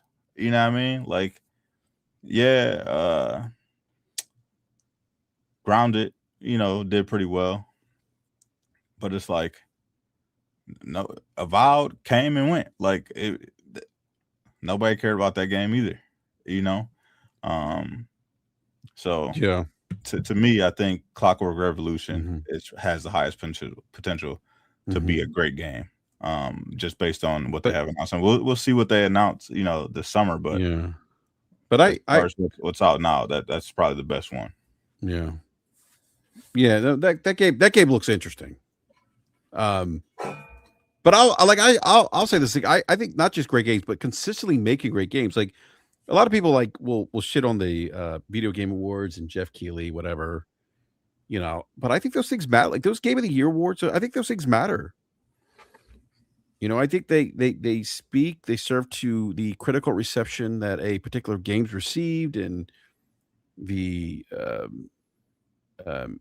acknowledgement that this is kind of like a out of all the games released in a given year, like this is like the best, if you will. But I think consistently doing that, I think that builds a certain I don't know, like perception of the brand of offering these like high quality experiences. I think that's what why Sony's done so well, and why Nintendo continues to do well, because like your consumer knows, like if you're a consumer, you're going to pay $300 or $450 for a Nintendo. You're going to get great first party exclusives. If you spend $600, $650 on a PlayStation 5, you're going to get these great like award winning cinematic experiences you can't get anywhere else. You get these like premium experiences. I think those things matter for consumers. Yeah, I mean, I think they do to a certain extent, but even when you look at the PlayStation side of it, there's really only like 3 studios that do that.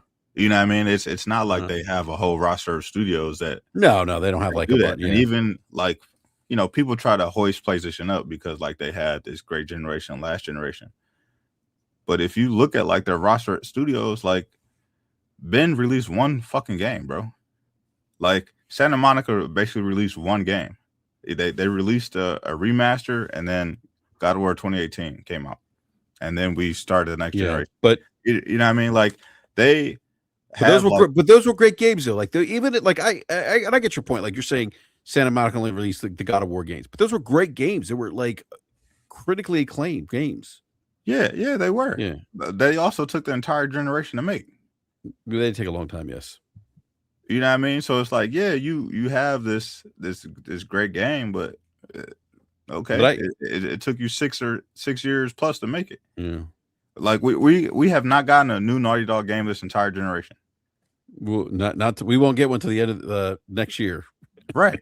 Yeah. But that's par for Naughty Dog though.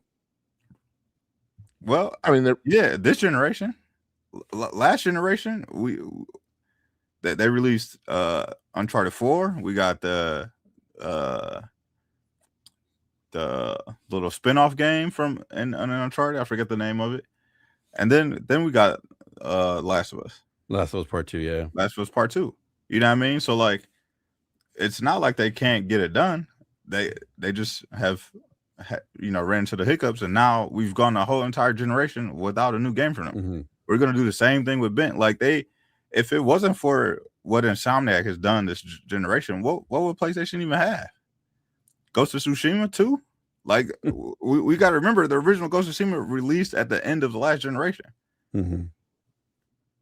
So it's not like they're putting out like these amazing games that captivate the audience. That's the biggest problem with PlayStation right now.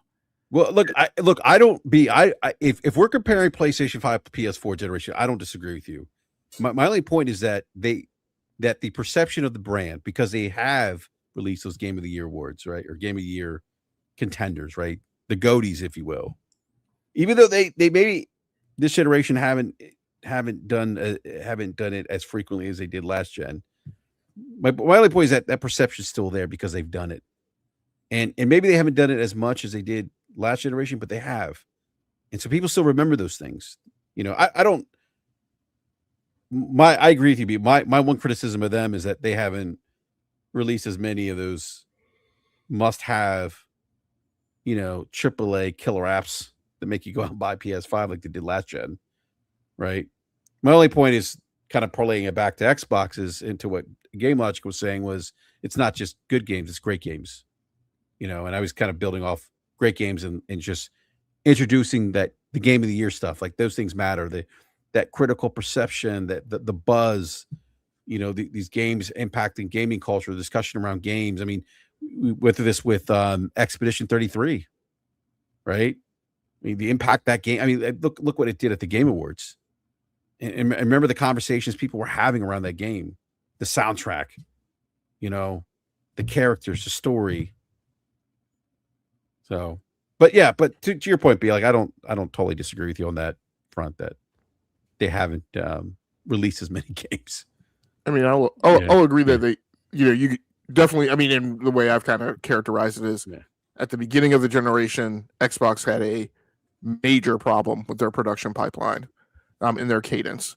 That problem has impacted PlayStation here, kind of on the back half of their generation. Yeah. However, I feel like PlayStation's problem was a matter of strategy, and things strategy attempting to be executed in a shifting market where things didn't result the way that they thought they would result, and in effort to try and kind of figure that out.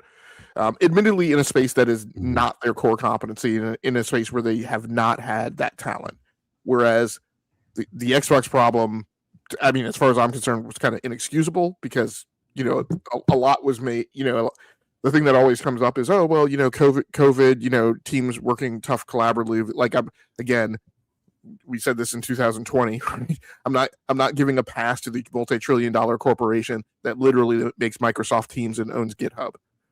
Right. So, as far as having a problem collaborating with teams working remotely, my personal feeling with PlayStation is, despite the problems with their productivity, they have 5 what I call S-tier studios, right? Studios that have put out award-winning games, Game of the Year games, or at least contenders, and currently have that talent in place, right? There hasn't been a huge brain drain. There hasn't been a huge flip. They're not an entirely different studio than they were during those award-winning years. So Insomniac, Naughty Dog, Santa Monica, Guerrilla, and Sucker Punch.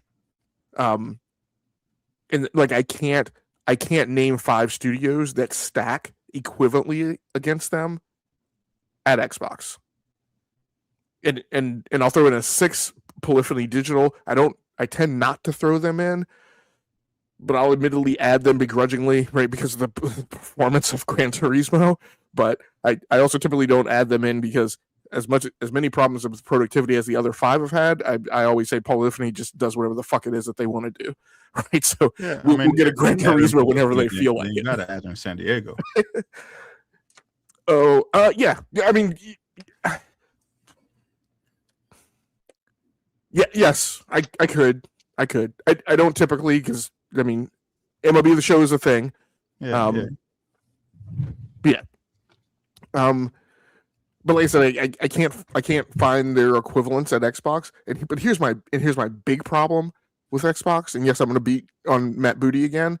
My big thing with Xbox, in my opinion, neither has the talent, and that's not me knocking on them for their efforts. There are lots of Xbox games that I personally like, that I personally love. I love Obsidian. Obsidian is one of my top 5 favorite gaming studios of all time. Right? I read down that list of S-tier studios at PlayStation, but the only one there that is one of my personal top 5 favorites is Insomniac. But the bigger problem at Xbox is they don't have the talent, but they also don't have the leadership in place. Because Asha hasn't been around long enough that she would recognize a good video game at all. My bigger problem, the person she's put her confidence in, Matt Booty wouldn't know a good video game if it came up and bit him on the ass. So, like, I don't know how they surmount that problem, in a generation. I don't think they will. I would agree with that. Yeah, I don't think they will. Could be wrong, but I don't think they will. Do you think it's a lack of talent or a lack of direction? I think it's both. Yeah, I mean, it's an aggregate. I say talent, but you definitely like 343 Studios. Maybe they have the talent, but like the current, as far as I can tell, the current way they're being told to make games, which is to to basically be a contract studio, right? I mean, I feel like what's going on with them is the same thing that was going on with the Initiative, where they're basically being told, hire a bunch of contract labor, like keep your core development team, and that's going to be your FTEs, and then hire a bunch of contract labor, which I think is also the thing that has driven them down to use Unreal Engine. I mean, besides the problems with the Slipspace engine, I think at the end of the day, what became financially viable for them was to shift to Unreal, because you can't swing a cat around and not hit an Unreal developer, especially on the West Coast. So, yeah, I mean, there's definitely other things along with the talent, but I think when I say they don't have the talent, I think that's because they're not hiring and retaining like the people that the equivalent, of talent at those PlayStation studios. But doesn't that tie into when you're cranking out award-winning games, right? Like, and you're building a culture of excellence, that is probably a bit easier for you to recruit some of the best in terms of talent. Yeah, I mean, it definitely helps. Because I mean, that's, and I knew the answer to that, because we talk a lot about that. We talk a lot about that at work, but given the work that I do, but I mean, like, if you're Nintendo, your PlayStation, your Sony Santa Monica, your Naughty Dog, I mean, there are people chomping at the bit to work there because of your pedigree, because of your reputation, right? And there are people that are going to want to get their foot in the door there. And I often say this about the company I work for: you come work for us, and even if you decide that it's not the career path you want, or it's not the organization you want to work for, it's certainly going to open doors for you because you spent some time here. And there's monetary value to that for someone. So I'm sorry, B, you were saying something, or Logic? No, I mean, I agree. That's been my thing all day today is, sure, they can do lots of other stuff. Yeah. I went on my big tirade about, quick resume, play anywhere, smart delivery, Xbox Fan Fest, which, like, some people put a priority on that and think that's a big deal. I'm like, yeah, they just need to make great games. I mean, those are nice things, Logic. Don't get me wrong; those are nice things, but they're not the thing. Right. And I think people conflate the two, right? They think like, oh, that's a thing that's better than great games. I'm like, no, like I would take great games over FanFest any day, or quick resume. Yeah, and it's you talk about those award shows and garnering favor, garnering praise at those award shows. That is one of the things, but that's a key indicator of why we talk about PlayStation as a fashion brand, right? Like PlayStation is a thing that you want to be seen wearing. Wearing. Look, you may like Wranglers; they may be comfortable, but you don't necessarily want to be seen wearing Wranglers. Oh my God, right? Wranglers. Do they still make those? They do. Do they? They do. Where do they sell? I don't know. They're available on Amazon. I wear them, right? No, but I don't brag about that. So you're wearing Wranglers and like the Air Jordan 2s. Or Jordans and Reebok, right? Like Reebok is certainly a functional shoe, right? But but are they a fashion brand? I don't know that they're a fashion brand. At least not with right. There are these things we talk about: fashion brands, prestige, right, desirability, and you don't get that. You don't get that scent right off of Xbox. You do off of PlayStation. And I would say Nintendo too. Yeah, and so that's the decision, right? And what about the PC space? Would that be Nvidia? I mean, I think there's certainly a brand recognition of Nvidia as a preferred brand. Like, there's a reason they own 95%, right, of the market. I don't disagree. And there's a notion that AMD is your value brand, and as Moore's Law is Dead said, which I know some people have piped up in the chat about not agreeing with him. I also finding myself, currently disagreeing with a lot of his perspectives. But like he says, for AMD to be competitive, they need to come in, within 10% of a performance, but being 20 to 30% cheaper, right, than Nvidia, in order for people to think about that. Look. Yeah. AB, you're a big sneaker fan. I mean, like there's some truth to what Logic's saying. We use those analogies, right, of Nike, Reebok, right? The same, you would agree then the same applies to gaming, right? Yeah, of course. Although Reebok is starting to come back. Shout to Shaq, shout to AI. Are they really? Yeah, for sure, man. They got a couple big collabs over the last couple of years, and Nike's killing me right now. By the way, B, I'm not happy with them. Oh, well, if you take a look at Nike stock, they're killing themselves. No, because every time they release a shoe I want, day of release, I can't get my size. Yeah, well, that's the world of consumerism, man. The Nike Air Max 95s, the gray and neon green ones, you know those that just came out. Yeah, I wanted those. I was like, oh yeah, I'm gonna get those. Came out, couldn't get them. Yeah. And they still advertise them on their storefront. I'm like, why are you advertising something where you only have a size 6? Hey, that's just how they do it, man. Like my kid doesn't. Size 6 is available. Who's wearing size 6? Most ladies wear size 6, man. I'm talking about men's shoes. Yeah. What men wear size 6? My 12-year-old doesn't even wear size 6. Yeah. He's 10 and a half.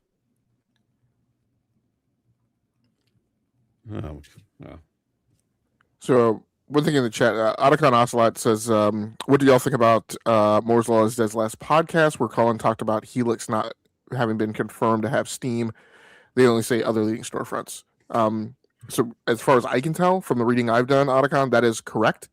It's a thing that I don't say very loudly because both PlayStation fans and Xbox fans, will jump to this. Oh, of course Steam is going to be there. But my point, but that's not what they've said.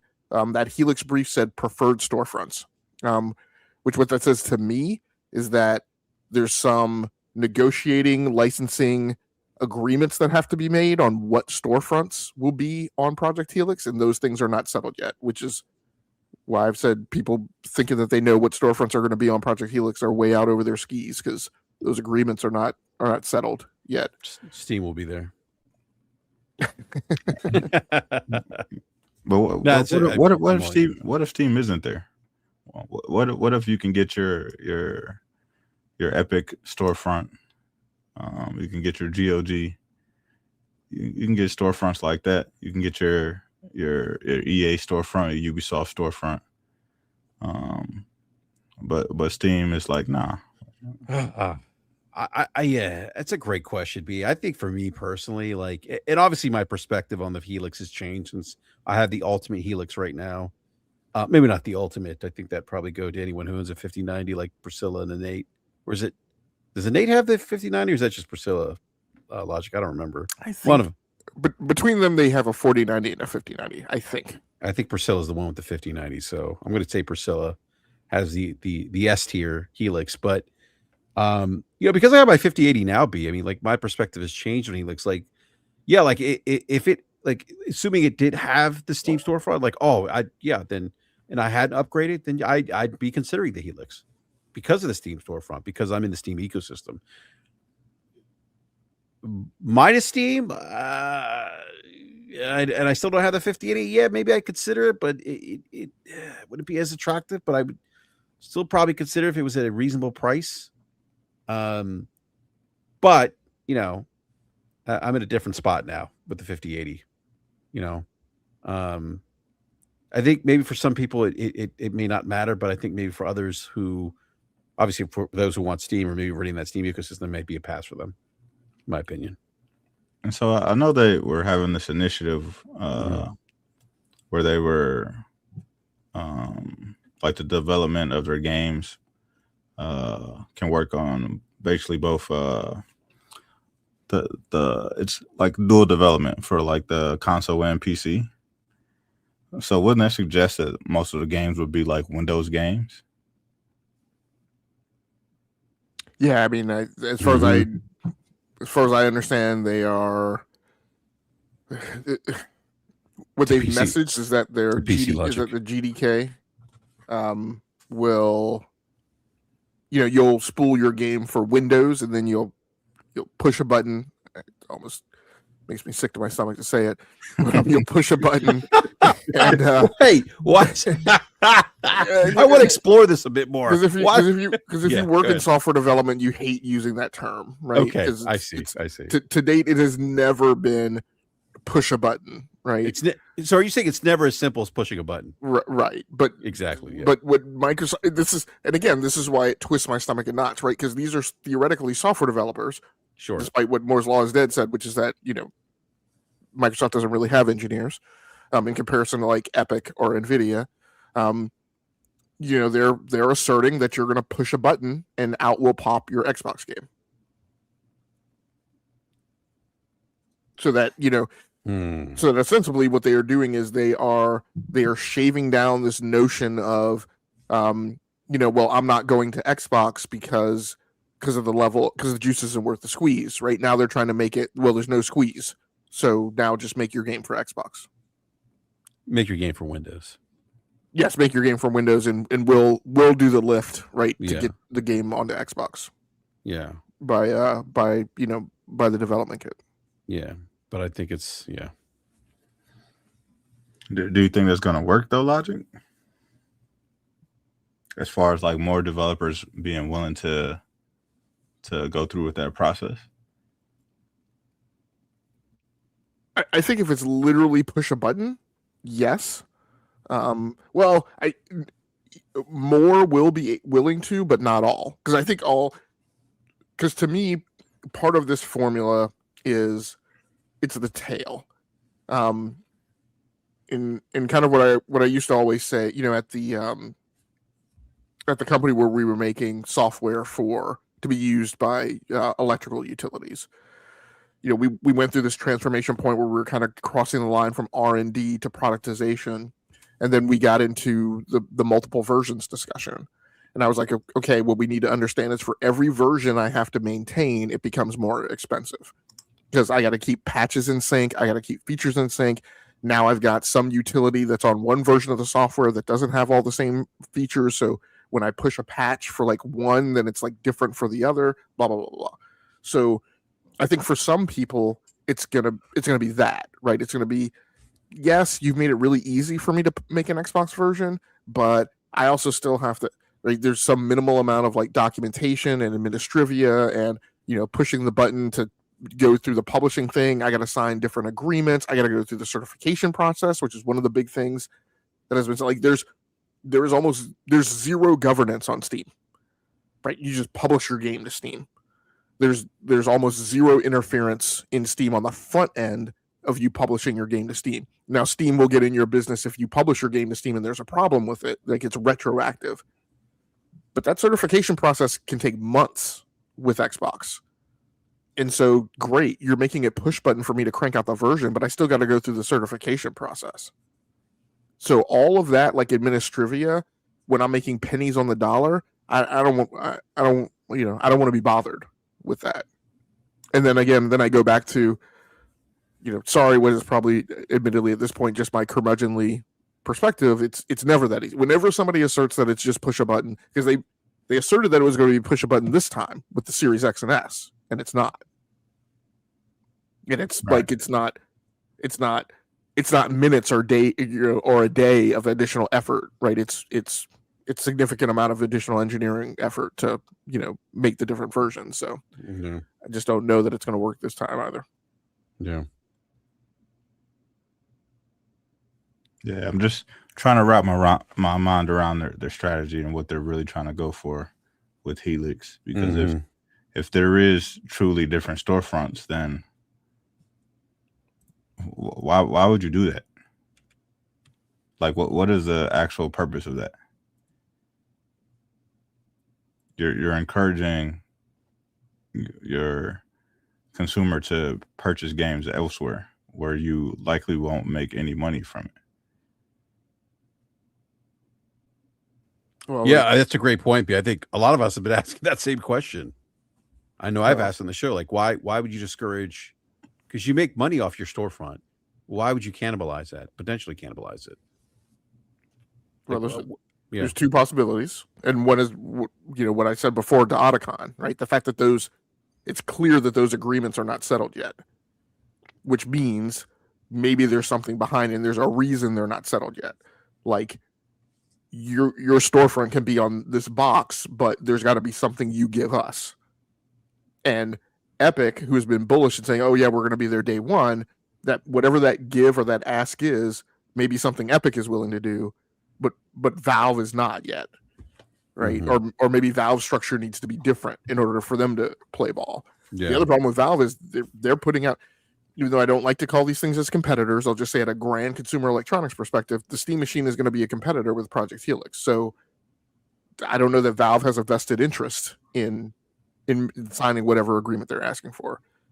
The other possibility is what some people who are messy right have suggested, which is that this is a baba, this is a placebo, right?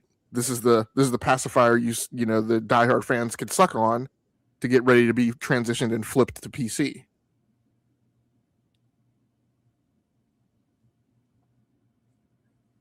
Yeah. Yeah, Logic. I don't disagree with you. I think. But then Yeah, if go ahead, if you're flipped to PC, then they're really out of there. You know what I mean? Like, but Game Pass is cheaper on PC, so you take the loss there. You got to hope that people even go to your storefront, because once you say you're flipping on PC, then I mean, once they're introduced fully to Steam, why would they ever go to the Xbox storefront? Why would they even care?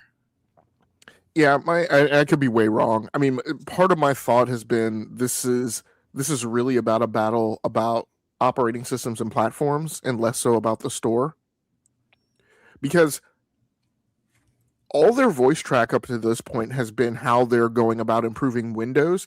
I haven't heard, quite honestly, I mean, correct me if I'm wrong, I haven't heard word one about what they're doing to improve the storefront. no, they haven't. They haven't talked about that. It's all been Windows. Yeah, so which is why I keep saying things at PC. But you go ahead. That to me says something, right? Because literally, I mean, as bad as Windows 11 is, I would argue that Xbox app is worse. Like, I begrudgingly use Windows 11. I make every effort I can to never open that Xbox app on PC. So that's a bigger wart for them, or that freaking Game Bar app. Those things are a bigger wart for them than Windows 11, and they have said not one word about what they're doing to improve that. So I feel like my grand conspiracy theory about this has been, here comes Steam. They've got Steam OS working. There's indications and warnings they're going to roll this thing out to multiple. They're already rolling it out to multiple vendors, right? Lenovo's using it for their handhelds. I can't remember if I think Asus had one Steam OS handheld. I'm not sure, but they're rolling this out to other handhelds. There's rumors that they're going to roll this out to the typical Microsoft laptop vendor partners to make set-top boxes. They're prototyping that with the Steam machine. You've tanked Windows 11. You're competing against Google Office, Chromebooks. You're heavily beleaguered by Apple. And Apple just rolls out the MacBook Neo. And you now live in a world where no common consumer needs the general purpose multifunction desktop PC at home anymore. There used to be a time where, because your job used Microsoft Office, there was still a desire by your average consumer to, hey, I want a machine at home that runs Office. I think that time has passed, and there's multiple solutions for that stuff now. And on top of that, you have an aging generation that is just as fine just using their phone, and a younger generation that's just as fine using their phone, and that aging generation that's perfectly fine using an iPad or a tablet. So now literally the only real reason for people to maintain a Windows 11 box is for gaming. And here comes Steam OS that's clearly mounting up on a major offensive. And on top of that, we're getting benchmarks now that show games performing better in SteamOS than they do in Windows, even though SteamOS is interpreting the Windows commands down to the hardware layer. So to me, like, a lot of this has been about, like, we've already lost the console war, and if we don't do something about what's going on desktop, we're going to get our lunch eaten by Valve, and then we're going to have nothing. And we stand a better chance of putting up a defense against that assault than we do continuing, a useless fight against Nintendo and PlayStation. This is why that's why I say Helix is a PC. Go ahead, Lodge. My last piece on that is, and again, I admit that I could be wrong, but I think, quite honestly, like, all the questions about, like, well, Colin Moriarty has been very bullish on this. How do you make money, on the Xbox store if you're allowing Steam? Quite honestly, I don't know that they think that there's a ton of chance for them to make money on the Xbox store. I feel like this is about defending their territory with Windows before they just lose the plot entirely to Apple and Valve. Mm-hmm. Yeah, that's a great point, Logic. This is why I keep going back to I'm saying this Helix is PC based, but gentlemen, I'd love to continue this conversation. Unfortunately, I have a hard stop here at 11:30 because I have to get up early tomorrow. But I definitely would like to continue this conversation because again, like, you guys bring up some great points. I still think there's lots of questions too around Helix, which again, like, which kind of has me shaking my head with the whole T-shirt thing. Like, come on, guys, like, why? Let's get through Helix first and explaining what it is to the consumers, and then let's get the T-shirts and everything else out. Yeah, I think before they start sending out the promo boxes, they should have did like a Mark Cerny style video of, like, this is what Helix is. This is what you can expect. This is what we're going for. This is the power or whatever. Like, just give us some explanation of what we're actually getting before you start having everybody run around parading, this Project Helix thing, and nobody can even speak to it. It's like, cool, yeah, you got a nice sweatshirt, and what else? What can you tell me about Project Helix besides that you have a nice logo on your shirt? They can read the slides from the 30-minute GDC presentation, which basically said absolutely nothing. Hey, that thing ray tracing? We're going to do that more. Right. That thing texture compression? We're going to do that more. That DirectX stuff? We're going to do more of that. We're going to make it more powerful. Again, it's the teraflops discussion again. Yeah. You eat monsters for breakfast. Hey, but that's good enough for us to send out merch. And before the people listen to the show, I'll just say this real quick, Brad. Before the people listen to the show, because I've seen this going on, and they say, "Oh, you guys are hating on Xbox." It has nothing to do with content creators. We probably have some things to say there too, but I'm not going to say them on air. It has nothing to do with content. It is about the weirdness of the PR campaign from the corporation that, as B said, is sending out merch for vaporware that is ill-defined, undefined, that hasn't completed R&D, that still doesn't have a nailed-down feature set, that still doesn't have a firm commitment of what its capabilities and functions are going to be, and that they haven't briefed developers on how you build games for this thing.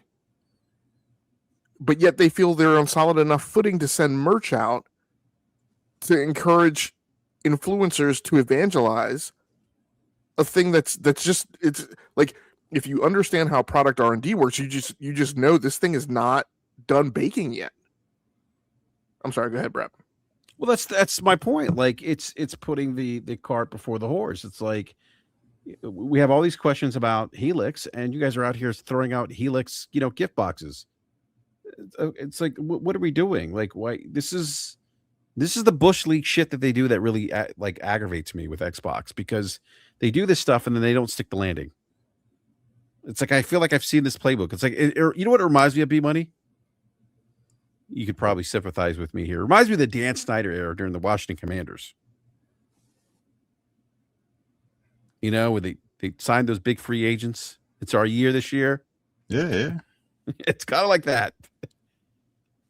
You know, like yeah, this is just like typical Xbox. Like let's get, let's get the fans hyped, let's get Helix merch out before Helix is even a thing. And everyone's excited just to see t-shirts, and no one's asking, well, what does this thing actually do? Is it PC based? Are these games really native Xbox games? Are they running in Windows? Are they running in Windows? Like, what's my upgrade path from Series X and Series S? Should I continue? Should I still be investing in games? Yeah, I was just about to say, yeah. Like, what does this mean for my Game Pass subscription? Am I going to get this thing? Is a PC based device? Do I get the Game Pass? Do I get do I pay more still? Like, how does online multiplayer work? It's free on PC. Like, there's a lot of questions to answer. There's a lot of questions. But you guys are out here fucking sending t-shirts out. like we just won a championship. Like, what the fuck are we doing? That's the thing.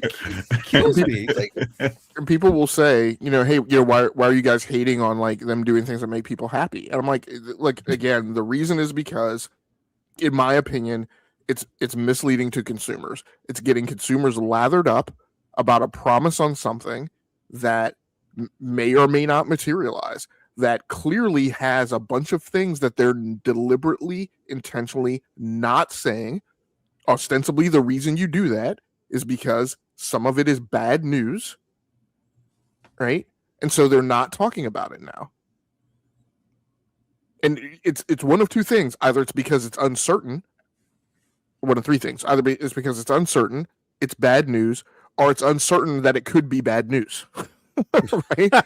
So either one of those three situations for me is typically at companies I've been at, large Fortune 500 companies, is a point where you don't do something like send out merch. No, you don't send out merch. That's my point. Like, it's just, or unless Helix is already here and BRAP has it sitting under his desk right now, and you have it, Logic. Well, and even going to that, like, again, I go back to, why do you do it? Like, and there's the notion that, well, they did the GDC presentation because people were starting to lose faith in the brand, and they were concerned that, Xbox wasn't doing a console next generation, so they were trying to head off, develop. But I'm like, a little bit of that landslide has already started, and on top of that, you told people last fall that look at the Asus ROG Xbox Ally, which is a PC, and that's the future of Xbox. So regardless of whether or not you're auto magicking a push button for them to slipstream their PC games to Xbox, you still conveyed to people that some part of your future is tightly coupled to PC and not console. And on top of that, nothing that you said tells people that this thing is not going to be priced at the point where it's going to be priced. So I don't really know that doing a GDC presentation that said nothing really did anything for the market or for developers. Did a lot for influencers for you to evangelize that message. Well, that was the point of the GDC presentation, right? But yeah, I just don't. I just feel like this is the same playbook again. This is the same movie. I've watched it a million times. I know how it ends. And I people are like, you're just hating on Xbox, BRAP, you're just being negative. No, I'm just basing this off of what I've seen happen over the last, 10 plus years now.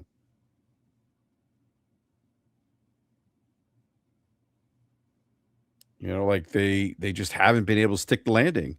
And this goes back to what you said, Logic. Like, just forget the t-shirts. Like, work on like send the t-shirts out when this damn thing's revealed, when you roll it out. We actually see what Helix looks like and you have details. But focus on making great games. We've talked about it all night. You have a huge slate of games to come out now that don't have release dates. You're maneuvering around GTA 6. You got exclusives coming out on PlayStation. I'm just going to say it. Your biggest money-making platform right now is when you publish your games to PlayStation. You got a ton of stuff like a lot of stuff in your house you need to take care of. In my opinion, you don't need to be worrying about Project Helix right now. Yeah, I agree. As far as messaging and voice tracking to consumers. Yeah. The message should be concise, and it should be simple. It should be like it should be all about games. Putting out great games. That's it. Keep your head down. Don't say a lot. But like, to me, they just can't help but get get in their own way of stepping on the yard rake. Oh, it drives me nuts. It does drive me nuts. It's just like, coming from where like Xbox, like if you had the experience of the OG Xbox 20 something years ago, and you were like, you listen, like, you know, and you remember like Ed Freeze, Robbie Bach, you remember all those guys, remember Peter Moore. It was just different. It's all about games, great games. I mean, some good things, right? We have the date for the Xbox Game Showcase. That was a good move, right? We know that it's followed by a 30-minute Gears of War E-Day presentation. That's a great move. You know, so, you know, they haven't done nothing, right? But, you know, they've and a lot of this, like, it doesn't even necessarily need to be classified as bad. It's just like there's some things that are just really weird. And when something is weird and people look at it and they're like, why, what is that? Right? That's when you get in the point where your messaging and your voice track isn't clear and it's not pointed. And you got people out here saying like 2 and 3 different things. And it's Clem Cadiddle Hopper and the Keystone Cops all over again. Well, that's my point. It's been my frustration with them. Like, it's them doing that. You know, exclusives are antiquated. You know, if you what was it that you talked about, the ROG Ally kind of being the future? You don't need a box. Everything's an Xbox. I don't know. Anyhow. All right, gentlemen. Do need to wrap up. Want to thank everyone in the live chat for coming by, hanging out with us tonight. Really appreciate the support, the time, as always. Hit the like button, do the YouTube thing, consider subscribing, hit the bell notification. And I want to thank the panel members here, Game Logic, B Money. Gentlemen, always a pleasure. B, thank you for joining me. I really appreciate it. Great having you on tonight. And I'll leave it up to you, gentlemen, if you want to be found on social media. But if you do, let everyone know they can find you. Yeah, you don't got to find me. I'm good. If you see me, say what's up. Other than that, I'll see y'all next time, man. I appreciate you sending a link, and glad I was able to hop on here for a little while and join the conversation. Yeah, B, we gotta do like an NFL draft show. Oh, yeah, that would be dope. That would be fun. But no, B, thank you. Always a pleasure, sir. Thank you so much. I really appreciate it. Great seeing you again. And I'm sure I'm gonna vent to you the next time Nike releases something I can't buy because it drives me. So many Air Maxes I've missed out on. I don't know what it is. I go with it. I log onto the app, and I'm there when they release, and they're like gone in seconds. Yeah, this is the same complaint I've been having for the last 10 years or so, man. It's just been terrible. And Absolutely then terrible. My oldest is like, just go to StockX. Like, why do I want to go to StockX and pay like a fucking markup? Yeah, that's the name of the game, man. All the bots get in there, buy it first, and they try to mark it up. Mark it up $100, $150. Yeah, it's terrible, man. There's a pair of Adidas that released from the shoe store in Cincinnati, and they released them online, and retail was $185, but a lot of bots bought them. They're reselling on eBay and StockX for $450. That's crazy. So I was lucky they restocked like 2 or 3 days ago, and I was actually able to catch like one of the colors or whatever for retail. But I'm gonna just have to wait it out until I can find a good deal on the other 2 pair, man. Because the bots are killing the game, man. No, they really are. It's maddening. Like I don't. I just I refuse to go to StockX. My oldest will do it. He works, and so I'm like, hey, it's your money. If you want to go to StockX and buy a pair of shoes, have at it. But I'm not doing that. So, but anyhow, but now B, thanks again. Great seeing you. Hopefully you can join us again next week. And Game Logic, always a pleasure. Again, I don't know if you want to be found, but if you do, let everyone know where they can find you. We'll keep it on the QT this week because I'm coming back from vacation, so I'm not really cranking out any new content or anything. So people can just find me here for now. All right, sounds good. All right, on that note, we're going to wrap up. Thank you again for watching the show, and we'll catch you next week at 9 p.m. Eastern time. So until then, take care and have fun playing video games because that's ultimately what it's all about. Catch you next time.